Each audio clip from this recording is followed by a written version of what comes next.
Hello student, this is Shivani Chauhan. Welcome to easy path education. आज हम बात करेंगे एसएसबी ओडिशा लेक्चरर एजुकेशन के पर्सपेक्टिव में उनकी यूनिट 1 को कवर करेंगे, that is the philosophical foundation of education.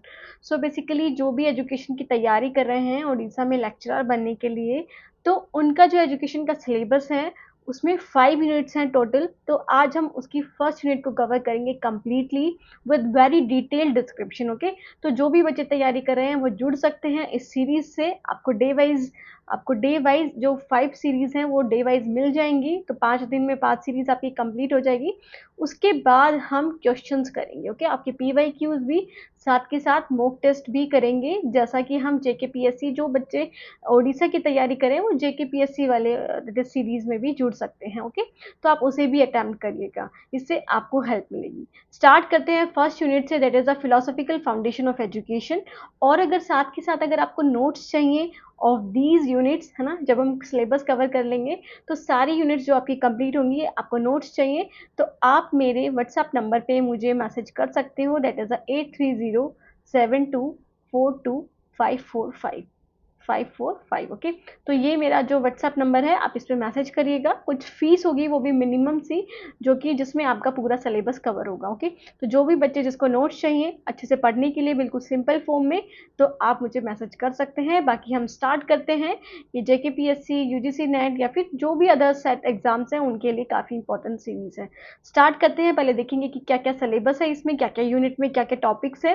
तो सबसे पहले हम रिलेशनशिप पढ़ेंगे between philosophy and education with reference to metaphysics, epistemology and axiology. After that हम वेस्टर्न स्कूल ऑफ फिलोसफीज पढ़ेंगे और उनकी क्या एजुकेशनल इम्प्लीकेशंस हैं, जैसे कि idealism, realism, pragmatism and existentialism. Okay, फिर हम contribution of Rousseau, Tagore, Gandhi ji, Shri Aurobindo और that is the John Dewey and J Krishnamurti, that is Jiddu Krishnamurti की एजुकेशनल थ्योरी और प्रैक्टिसेस के बारे में पढ़ेंगे। And after that is the Indian schools of philosophy and there educational implication.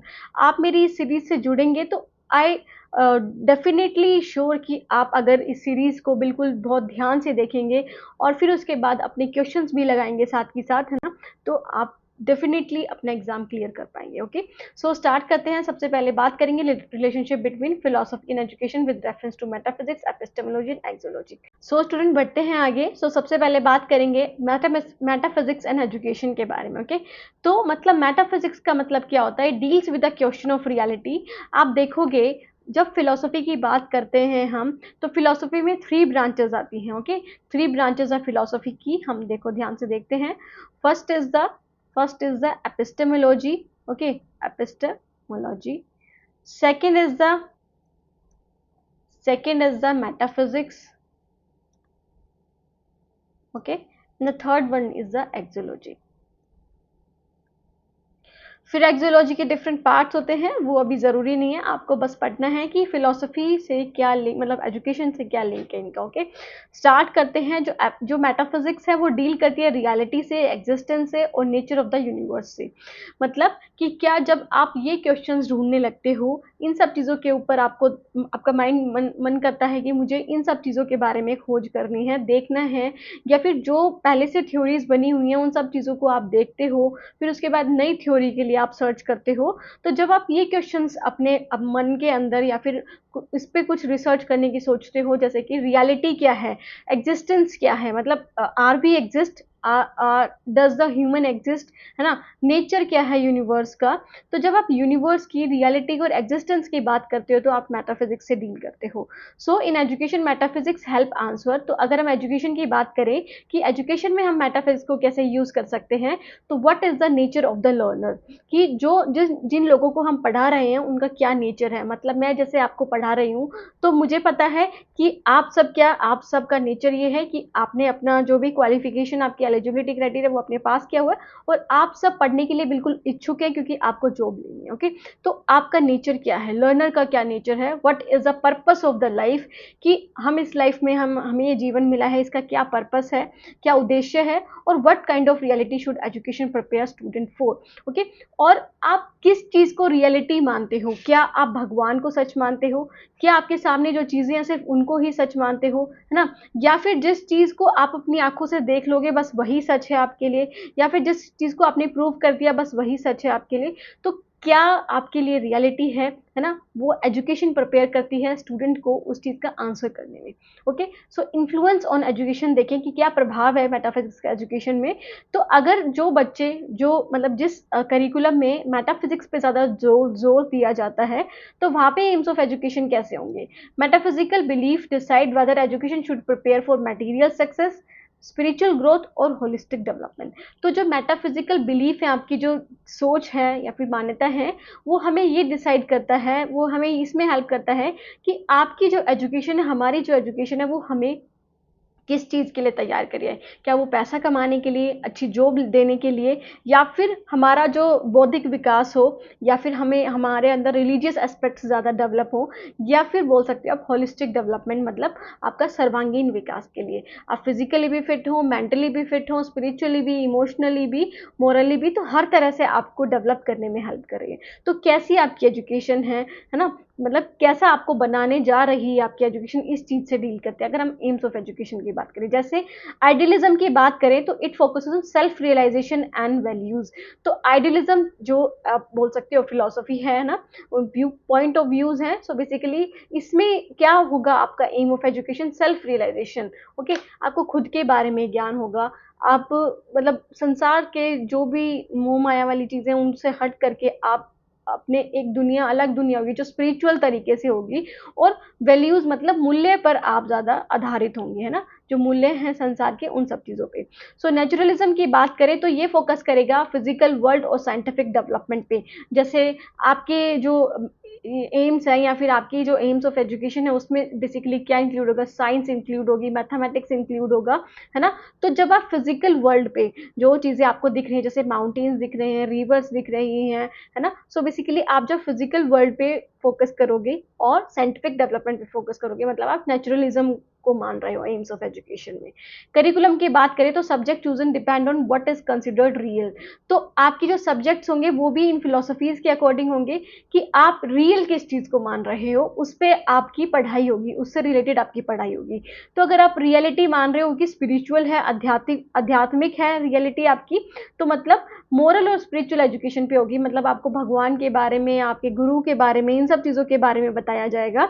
और अगर रियलिटी फिजिकल को मान रही हो, जो चीज़ें आपको दिख रही हैं, जिस चीज़ को आप छू सकते हो, देख सकते हो, महसूस कर सकते हो, तो इसका मतलब आपके जो सब्जेक्ट्स होंगे वो साइंस, टेक्नोलॉजी और एनवायरनमेंट पे बेस्ड होंगे। ओके, टीचर का क्या रोल होगा। अगर हम आइडियलिज्म की बात करें तो टीचर आपको गाइड करेगी, है ना, आपके लिए एक तरह से गाइड का काम करेगी कि जो टीचर बोलेगी वो आपको करना है ना। और फैसिलिटेटर किस में होंगी, प्रैग्मेटिज्म में, कि जब आप क्या करोगी, जब आप खुद करके सीखोगे, एक्सपीरियंस करके सीखोगे, या फिर आप बोल सकते हो कि लर्निंग बाय डूइंग करके सीखोगे। तो टीचर का काम फैसिलिटेट करना है आपको, कि आपको और भी आगे बढ़ाए, आपकी हेल्प करे। ओके, और नेचुरलिज्म की बात करें तो आपको ऑब्जर्व करने का काम होगा टीचर का, अगर हम मेटाफिजिक्स एंड एजुकेशन की बात करें।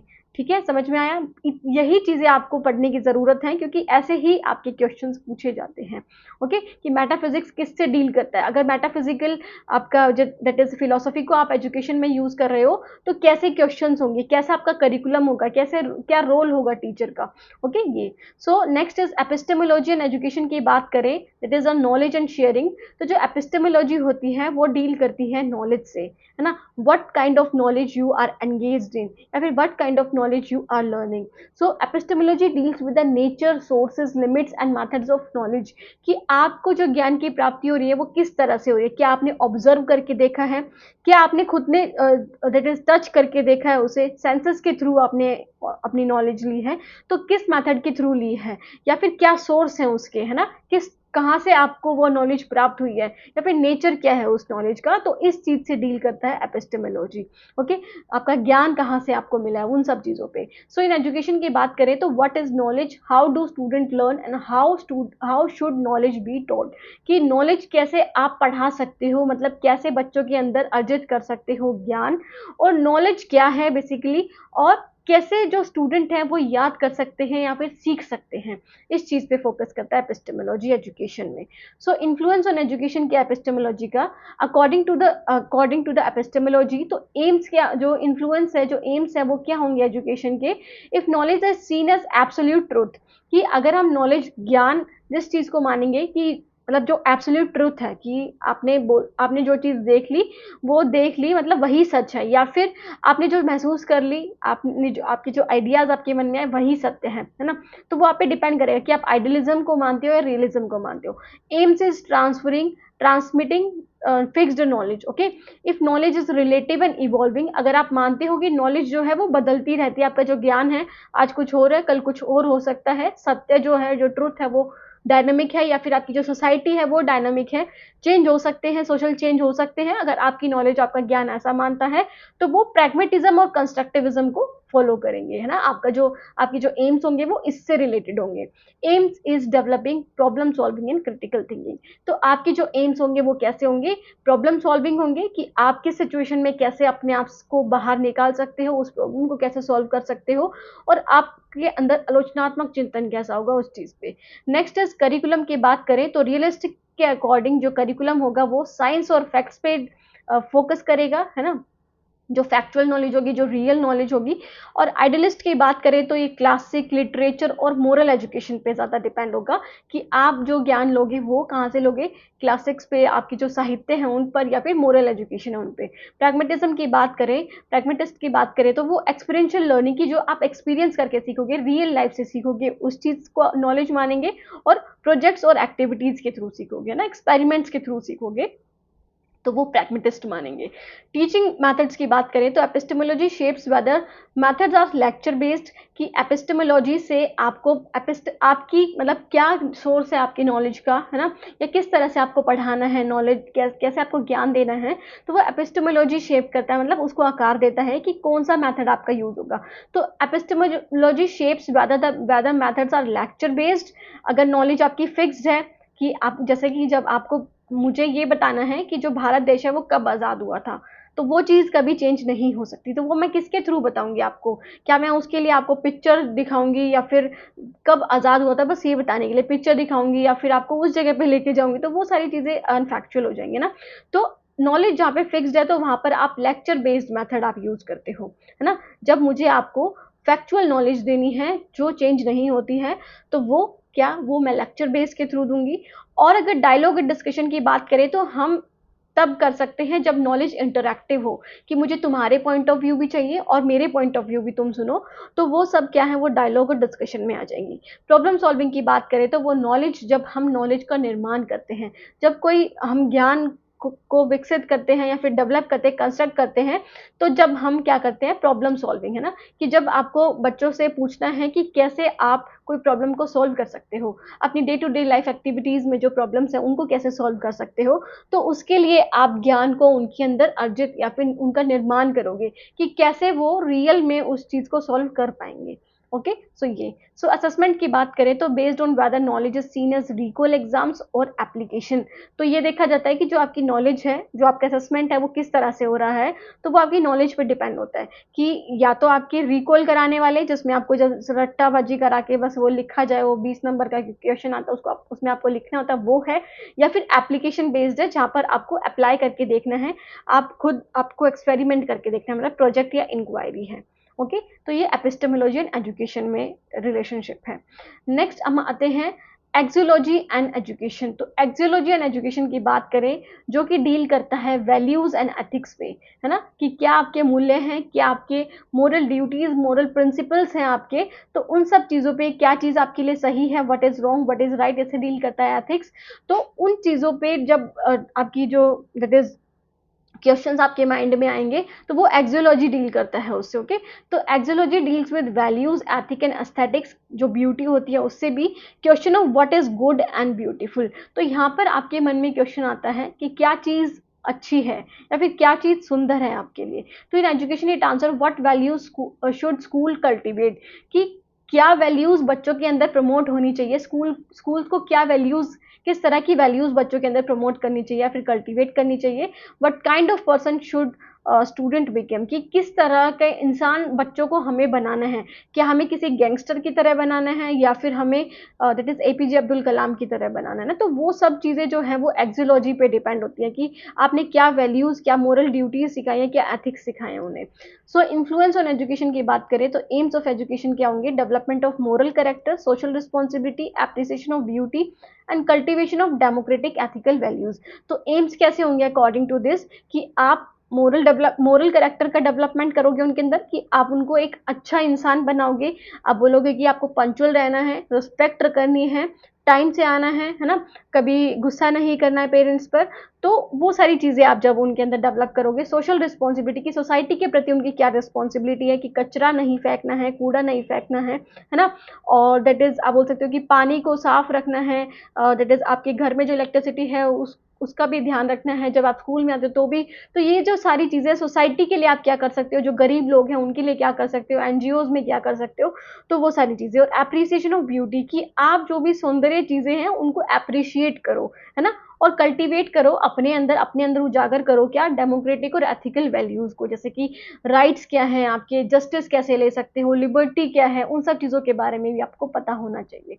ओके, सो करिकुलम की बात करें तो करिकुलम में क्या होएगा? Inclusion of moral education, literature, arts, social science and environmental studies. तो इस तरह के सब्जेक्ट्स आपके करिकुलम में, आपके पाठ्यक्रम में आएंगे। जैसे मोरल एजुकेशन का सब्जेक्ट हो गया, साहित्य का सब्जेक्ट हो गया, आर्ट्स का सब्जेक्ट हो गया, है ना, या फिर सोशल साइंस के, या फिर एनवायरमेंटल स्टडीज के जो सब्जेक्ट्स हैं वो सारे एक्जियोलॉजी के अंडर ही आते हैं।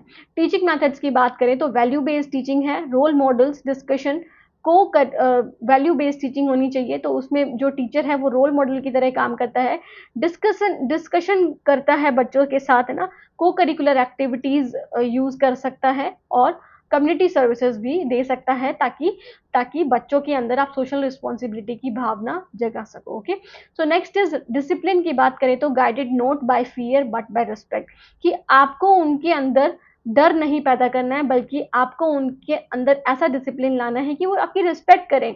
ऐसा नहीं कि आपके जाते ही शोर मचाने लग गए क्लासरूम में, या फिर आपकी बात नहीं मान रहे क्लासरूम में भी। तो उस तरह से नहीं, आप डर से डंडे मार करके या फिर उनकी पिटाई करके या फिर चुप करा करके, गुस्सा करके आप नहीं, बल्कि उनके अंदर खुद ही ऐसा वैल्यूज जगाओ कि वो ये सारी चीजें ना करे क्लासरूम में। ओके, कोऑपरेट करे और शेयर्ड वैल्यूज हो।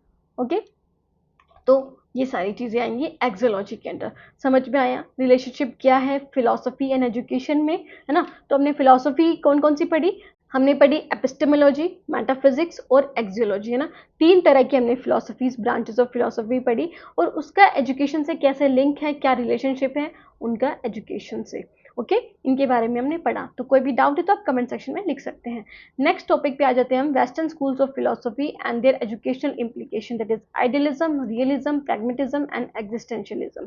ओके, तो वेस्टर्न स्कूल्स ऑफ फिलोसफी और इनके एजुकेशनल इम्प्लीकेशंस क्या हैं, मतलब एजुकेशन में क्या आप देख सकते हो, एजुकेशन में कैसे इनको अप्लाई कर सकते हो, दैट इज आइडियलिज्म को, रियलिज्म को, प्रैग्मेटिज्म और एग्जिस्टेंशियलिज्म को हम बिल्कुल अच्छे से पढ़ेंगे, जो आपके एग्जाम्स में जैसे क्वेश्चन पूछे जाते हैं उससे रिलेटेड। ओके, सो स्टार्ट करते हैं आइडियलिज्म से। सो बेसिकली आइडियलिज्म का मतलब क्या है? आइडियलिज्म मानते हैं कि रियलिटी क्या है, इज अल्टीमेटली मेंटल और स्पिरिचुअल, कि जो आपके मन में जो विचार आते हैं, है ना, जो भगवान है, जो अध्यात्म चीज़ें हैं वही रियलिटी है, वही सच है।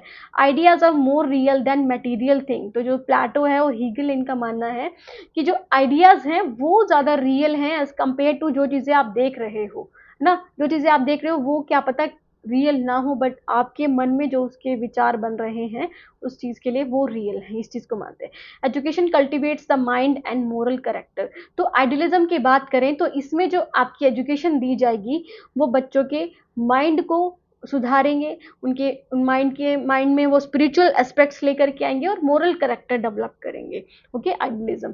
सो view of knowledge and values. Knowledge कैसी होगी? Discovered by reason and introspection, eternal, that is truth, beauty, justice and goodness. Okay, तो मतलब नॉलेज कैसी होगी? जो आप रीजन के द्वारा, मतलब रीजनिंग करके आप डिस्कवर कर सको, मतलब आप बता सको कि इसका क्या रीज़न है, ओके, इंट्रोस्पेक्ट कर सको। और इटर्नल ट्रुथ जो है, जो मतलब हमेशा मतलब कभी चेंज ना होंगे, अनचेंजिंग चीज़ें जो हैं, जैसे ब्यूटी है, गुडनेस है, जस्टिस है, वो सारी चीज़ें। वैल्यूज़ की बात करें तो एब्सोल्यूट एंड यूनिवर्सल है, वैल्यूज़ कभी ना चेंज होने वाली है और यूनिवर्सल है, सबके लिए एक समान है। Education is moral and spiritual formation, तो आपकी जो एजुकेशन है वो मोरल और स्पिरिचुअल फॉर्मेशन है, आपको स्पिरिचुअली फॉर्मेट कर, मतलब आपको चेंज करती है, ओके, आपके अंदर बदलाव लाती है। एजुकेशनल एम्स की बात करें तो self realisation and character formation, okay, ये आपका एम होना चाहिए कि आप कैसे चरित्र निर्माण कर सकते हो, एक अच्छा इंसान कैसे बना सकते हो। Development of intellectual and aesthetic faculties, कि आप क्या कर रहे हो बच्चों के अंदर, या फिर जो टीचर्स हैं वो कैसी होनी चाहिए, जो इंटेलेक्चुअल हो, जिनका बौद्धिक विकास हो, जो बहुत अच्छा समझते हो चीज़ों को, और एस्थेटिक होने चाहिए। इट मीन्स कि उनके अंदर मोरल वैल्यूज़ और मोरल एजुकेशन, और उनके अंदर से वो सौंदर्यता झलकती हो उनके काम की, उनके कार्यों की।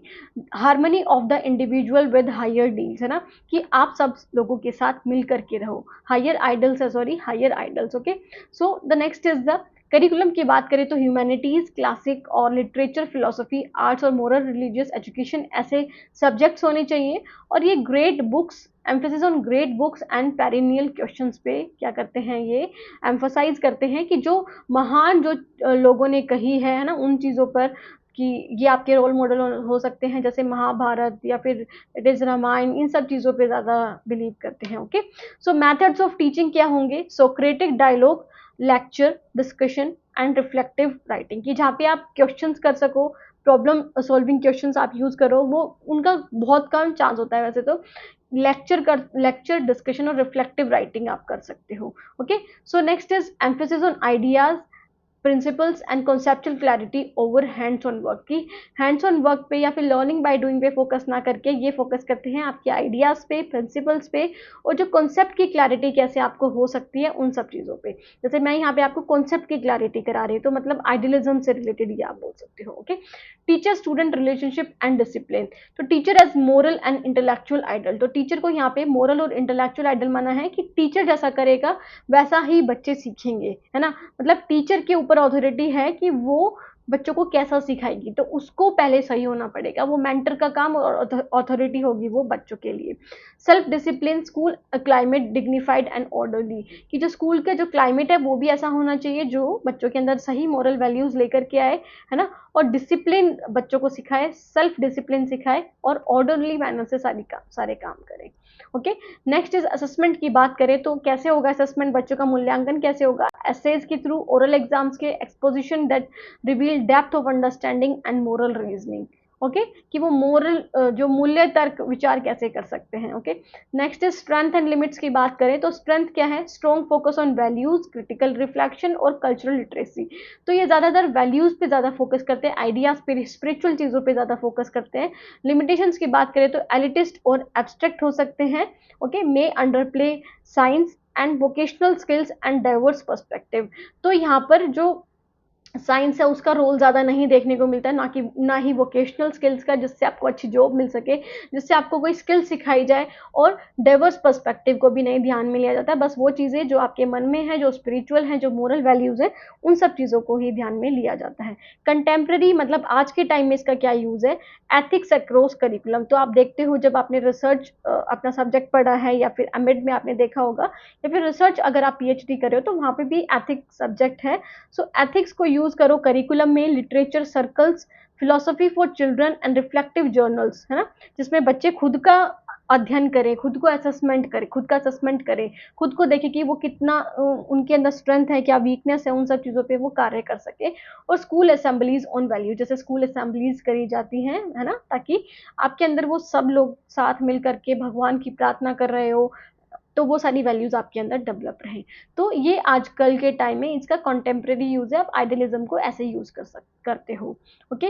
रियलिज्म की बात करें तो आइडियलिज्म हमने पढ़ा, तो रियलिज्म की बात करते हैं तो रियलिज्म जैसे कि वर्ड दैट इज अब डिपिक्ट कर रहा है कि reality exist independent of the mind, कि माइंड जरूरी नहीं है, माइंड से बिल्कुल अलग है रियलिटी, जो चीज़ आप सामने देख रहे हो, जो आप सेंसेस के थ्रू देख सकते हो, सुन सकते हो, महसूस कर सकते हो, और साइंटिफिक मेथड्स के थ्रू वो रियलिटी है। Education adapts the learners to the objective world.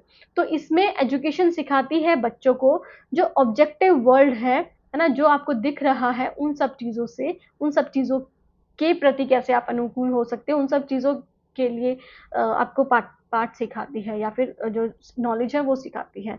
View of knowledge and values, तो ये नॉलेज और वैल्यूज को कैसे देखते हैं, तो नॉलेज की बात करें तो एम्पिरिकल होती है, मतलब ऑब्जर्वेशन पे बेस्ड होती है, ऑब्जर्वेबल होती है, verifiable, fact and law of nature. Okay, तो लॉ के मतलब जो नेचर है उसका क्या सिद्धांत है, क्या फैक्ट्स हैं, वेरीफिएबल चीज़ों पे जो वेरीफाइड है उस पर ही बिलीव करते हो, है ना, ऑब्जर्वेबल चीज़ों पे। सो वैल्यूज़ की बात करें तो often drive from human needs and social order, है ना, sometime objective but not absolute. तो ये ऑब्जेक्टिव होते हैं बट ऐसा नहीं कि हमेशा सेम ही रहते हैं। ओके, एजुकेशनल एम्स की बात करें तो accurate knowledge of the world, practical competency. Okay, तो एजुकेशनल एम्स कैसे होने चाहिए कि आप के पास एक्यूरेट नॉलेज होनी चाहिए वर्ल्ड की, वर्ल्ड की एक्यूरेट नॉलेज के बारे में आपको बताते हैं, और प्रैक्टिकली क्या निपुण मतलब क्या चीज़ें चल रही हैं आज के लाइफ में, आज के वर्ल्ड में, उन सब चीज़ों से आपको अवगत कराता है।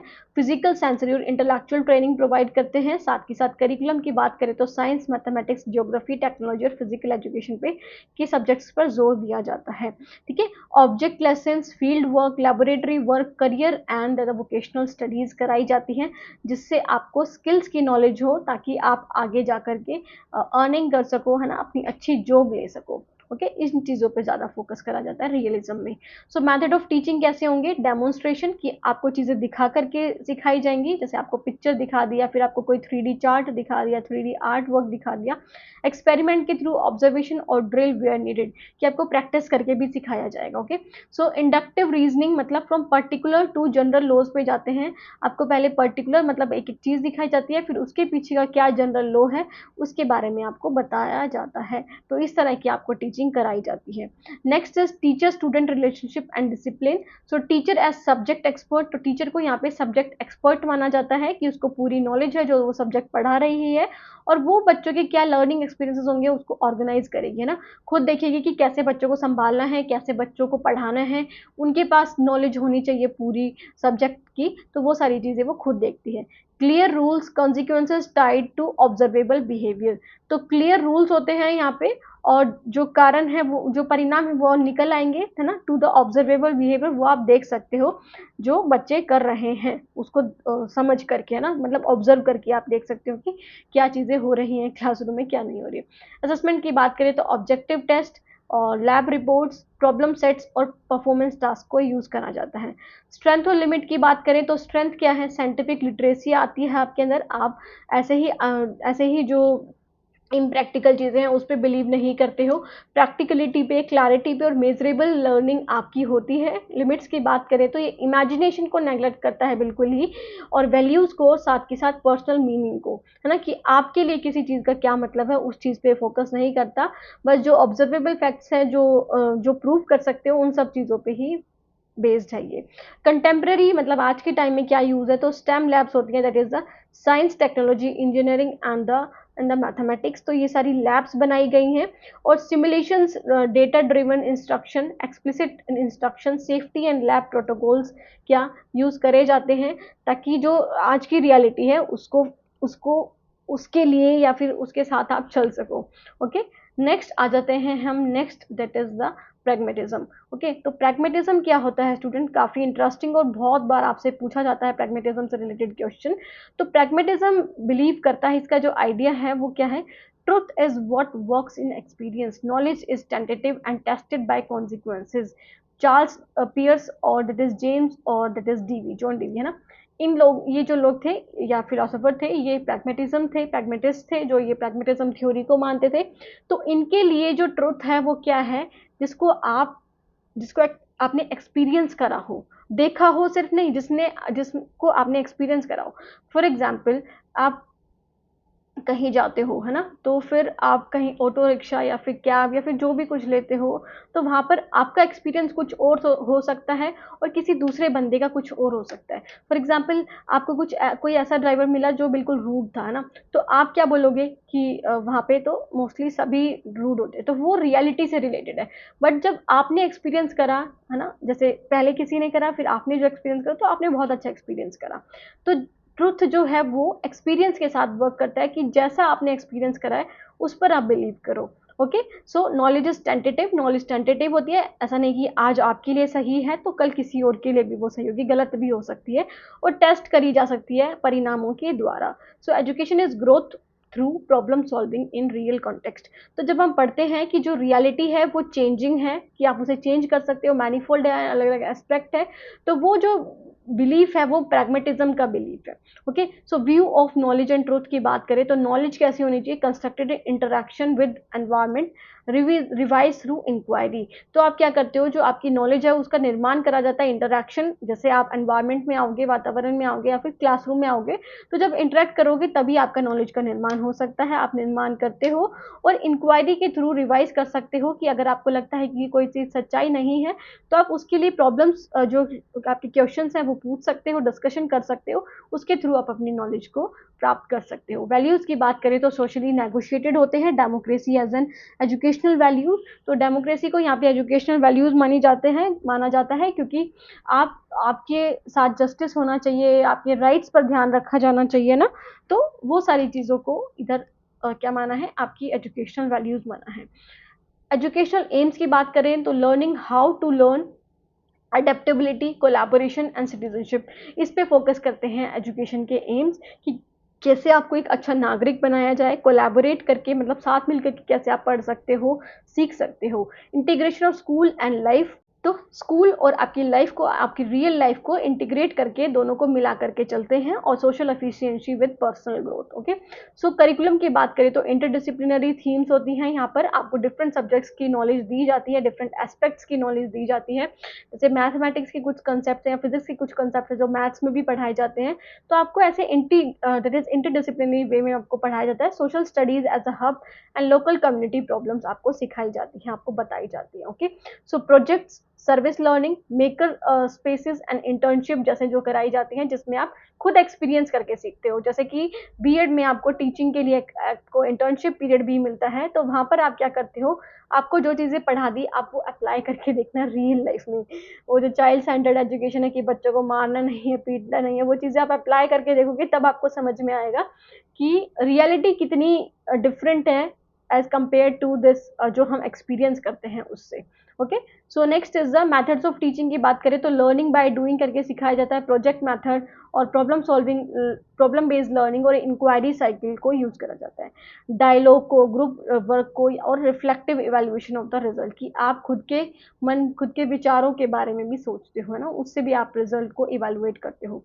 सो टीचर स्टूडेंट रिलेशनशिप और डिसिप्लिन कैसा होता है, तो टीचर यहाँ पे गाइड और फैसिलिटेटर का काम करता है, जैसा कि हमारे एनईपी 2020 में भी लिखा है कि जो टीचर का जो रोल है वो फैसिलिटेट करना है, आपको बढ़ावा देना है, आपको गाइड करना है। और क्लासरूम को एक मिनी डेमोक्रेसी के रूप में माना जाता है, जहाँ पर सभी बच्चों को अधिकार है बोलने का, वो पार्टिसिपेट करेंगे, उनके इक्वल राइट्स हैं, उनकी इक्वल अपॉर्चुनिटीज़ हैं। ओके, और दैट इज जस्टिस मिलेगी सबको, तो वो सारी चीज़ें आपको क्लासरूम में ही सिखाया जाता है। Shared norms, restorative and participatory discipline, तो यहाँ पे आपको नॉर्म्स, जो मानदंड है, वो सारी चीज़ें सिखाई जाती हैं, है ना, और आप कैसे सब लोग मिलकर के अच्छा डिसिप्लिन क्रिएट कर सकते हैं, उन चीज़ों के बारे में। असेसमेंट की बात करें तो पोर्टफोलियोज, परफॉर्मेंस रूब्रिक्स और that is self peer assessment, साथ के साथ प्रोसेस प्लस प्रोडक्ट दोनों पे ही क्या फोकस करा जाता है आपके असेसमेंट के लिए, कि आपने जो टीचर ने आपको क्लासरूम में सिखाया उस चीज़ का भी असेसमेंट होता है, साथ के साथ आपने क्या रिजल्ट शो करा है उस चीज़ का भी असेसमेंट होता है ना। आप अपने दोस्तों का भी असेसमेंट करते हो और खुद का भी असेसमेंट करते हो। ओके, स्ट्रेंथ एंड लिमिट्स की बात करें तो स्ट्रेंथ क्या है, engagement, relevance, collaboration and transfer of learning, कि आप यहाँ पे एंगेजमेंट होकर के मतलब सब लोग साथ मिल करके काम करते हो और ट्रांसफर करते हो अपनी लर्निंग को। एक बच्चा अपने जो उसने सीखा है वो बताएगा, टीचर टीचर ने जो बच्चों से सीखा है वो भी सीखेगा और टीचर भी बच्चों को सिखाएगा, तो ट्रांसफर ऑफ लर्निंग होती है। लिमिट की बात करें तो लिमिटेशंस की रिस्क ऑफ कंटेंट गैप्स हो सकते हैं, can drift without clear structure और नॉलेज प्रोग्रेशन, कि मतलब अगर आपके पास कोई क्लियर स्ट्रक्चर नहीं है इससे रिलेटेड तो उससे प्रॉब्लम आ सकती है, ओके, नॉलेज को प्राप्त करने में। कंटेम्प्रेरी मतलब आज के टाइम में अगर इसको देखें तो design thinking, capstone project and labs link to community issues, formative assessment loops, तो ये सारी चीज़ों में आप यूज़ कर सकते हो, ओके, किस चीज़ों में, इन सब चीज़ों में। नेक्स्ट आ जाते हैं हम एग्जिस्टेंशियलिज्म पे। तो एग्जिस्टेंशियलिज्म क्या है स्टूडेंट्स? सो एग्जिस्टेंस प्रीसीड्स एसेंस, मतलब the individual creates meaning through free choice and responsibility, education help learners live authentically, कि सब अपने पेस के अकॉर्डिंग जैसा उनका मन करता है, जैसे वो रहना चाहते हैं, जैसे वो नॉलेज प्राप्त करना चाहते हैं वो कर सकते हैं। इस चीज़ में इंडिविजुअलिटी पे ज़्यादा फोकस करा जाता है कि इंडिविजुअल क्या चाहता है, इंडिविजुअल की क्या नीड्स है, क्या इंटरेस्ट है, इस चीज़ पर मतलब फ्री चॉइस है उनके पास और रिस्पॉन्सिबिलिटी है। तो किरगार्ड, सोरेन किरगार्ड, सार्त्रे और जैस्पर्स फिलोसोफर्स माने जाते हैं जो एग्जिस्टेंशियलिज्म से बिलोंग करते हैं। तो education help learners live authentically, कि वो जी सकते हैं खुद की लाइफ खुद के विचारों पर, ओके। तो view of knowledge and values, मतलब नॉलेज क्या है, पर्सनल है, लिव्ड है, मतलब जो उन्होंने एक्सपीरियंस करी है। Subjective meaning not only objective facts, तो यहाँ पे सिर्फ ऑब्जेक्टिव फैक्ट्स नहीं आते हैं, सब्जेक्टिव मीनिंग्स भी आते हैं, लिव्ड और पर्सनल भी होती है। वैल्यूज की बात करें तो choose and owned by individual, कि किसी के लिए उनकी कोई कोई मूल्य होता है, दूसरों के लिए कुछ और होता है, तो वो अपने अनुसार देखते हैं। ऑथेंटिसिटी होती है, फ्रीडम होती है और रिस्पॉन्सिबिलिटी होती है कि वो जैसा मन करे वो वैसा कर सकते हैं, साथ ही साथ उनकी कुछ रिस्पॉन्सिबिलिटीज को भी देखते हुए वो काम करते हैं। एजुकेशनल एम्स की बात करें तो सेल्फ डिस्कवरी करके, ऑटोनॉमी स्वायत्ता होती है, ऑथेंटिसिटी होती है। Coping with anxiety, ambiguity and the moral choice, कि वो कैसे एंग्जाइटी से कोप कर सकते हैं, एंग्जाइटी से अपने आप को कैसे दूर रख सकते हैं या फिर उसको कैसे ठीक कर सकते हैं ना, और मोरल चॉइस में कैसे वो अपने सही डिसीजन ले सकते हैं, उन सब चीज़ों पे एजुकेशनल एम्स फोकस करता है, कि वो कोई गलत डिसीजन ना ले ले जो बिल्कुल ही इररेलीवेंट हो, तो उन सब चीज़ों पे फोकस नहीं करता है। करिकुलम की बात करें तो humanities, literature, art, philosophy plus life skills and counselling यहाँ पे आती हैं, ओके। तो themes of identity, freedom, alienation, death, commitment, relationships, ये सारी चीज़ें आपको पढ़ाई जाती हैं, ये सारी चीज़ों के बारे में आपको ज्ञान दिया जाता है कि जो अलगाव है, लोग अलग हो जाते हैं, है ना, फ्रीडम क्या है, आइडेंटिटी क्या है, डेथ क्या है, कमिटमेंट क्या है, रिलेशनशिप, इन सब चीज़ों के बारे में पढ़ाया जाता है। मेथड ऑफ टीचिंग की बात करें तो dialogue, phenomenological, that is description, reflective journal, seminars के थ्रू आपको गाइड करा जाता है प्रॉपरली मैनर में, और choice rich learning pathways, individualize task, की जैसा आप याद कर सकते हो या जिस तरह से आप सीखना चाहते हो उस तरह से आपके लिए पाठ्यक्रम या फिर उस तरह से आपके लिए मेथड्स ऑफ टीचिंग तैयार करे जाते हैं, okay. So next is teacher student relationship and discipline क्या है? तो teacher act as a co searcher and that is counsellor, respect uniqueness, तो टीचर यहाँ पे यूनिकनेस को रिस्पेक्ट करता है कि हर बच्चा अलग है, हर बच्चे में कोई अलग क्वालिटीज़ हैं, तो उसके अकॉर्डिंग कैसे वो अपने आप को ढाल सकता है, आप बच्चों को कैसे सिखा सकता है, उन सब चीज़ों के बारे में यहाँ पे फोकस करा गया है। Self discipline grounded in personal commitment, की बच्चों से खुद से ही कमिट कराया जाता है कि कैसे वो सेल्फ डिसिप्लिन रख सकते हैं। मिनिमल कोअर्जन हो सकता है, ओके, मतलब लड़ाई झगड़ा और ये सारी चीज़ें ना हो। So that is the assessment की बात करें तो narrative, feedback, conferences, reflective portfolios, emphasis in growth and ownership, okay. इन सब चीज़ों के थ्रू क्या होते हैं, असेसमेंट होते हैं, आपका मूल्यांकन होता है, आपको देखा जाता है कि आप किस फील्ड में ज़्यादा अच्छा वर्क कर सकते हो, किस फील्ड में आप जा सकते हो, उन सब चीज़ों के बारे में। स्ट्रेंथ एंड वीकनेस की बात करें तो स्ट्रेंथ्स क्या है, ओनर इंडिविजुअलिटी को ये ऑनर करता है ना, सब लोगों का अलग अलग विचार है, सब लोग अलग अलग तरह से सोचते हैं, अलग अलग तरह से पढ़ना सीखते हैं, है ना, उनके पास नॉलेज अलग अलग तरह के, इंटेलिजेंस अलग तरह के, उस चीज़ पे फोकस करता है। Motivation, ethical seriousness and mental health sensitivity, okay. Limitation की बात करें तो ये दैट इज रिलेटिविस्ट देखने को मिलता है, रिलेटिविस्टिक देखने को मिलता है। हार्डर टू स्टैंडर्डाइज, हम इसे स्टैंडर्डाइज नहीं कर सकते, सबके लिए समान रूल नहीं बना सकते यहाँ पर हम, क्योंकि सबके इंटरेस्ट को देखेंगे तो सब अलग अलग है किसी ना किसी तरह से, हम कोई स्केल नहीं बना सकते। और असेसमेंट सब्जेक्टिव हो जाता है यहाँ पे, वो खुद अपने बारे में ही अच्छा सोच करके फिर अपने बारे में अच्छा ही लिखते हैं ना।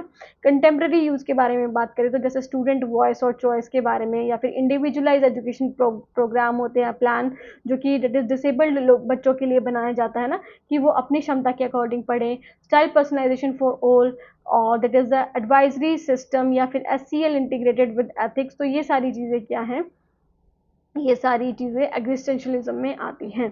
ओके, सो एग्जाम्पल की बात करें तो अगर हम देखेंगे कि हमें सारी थ्योरीज जो हमने पढ़ी हैं वो हमें एक एनवायरमेंटल पोल्यूशन टॉपिक पे लेनी है, तो क्या क्या चीज़ें हम उसमें थ्योरीज के अकॉर्डिंग पढ़ सकते हैं।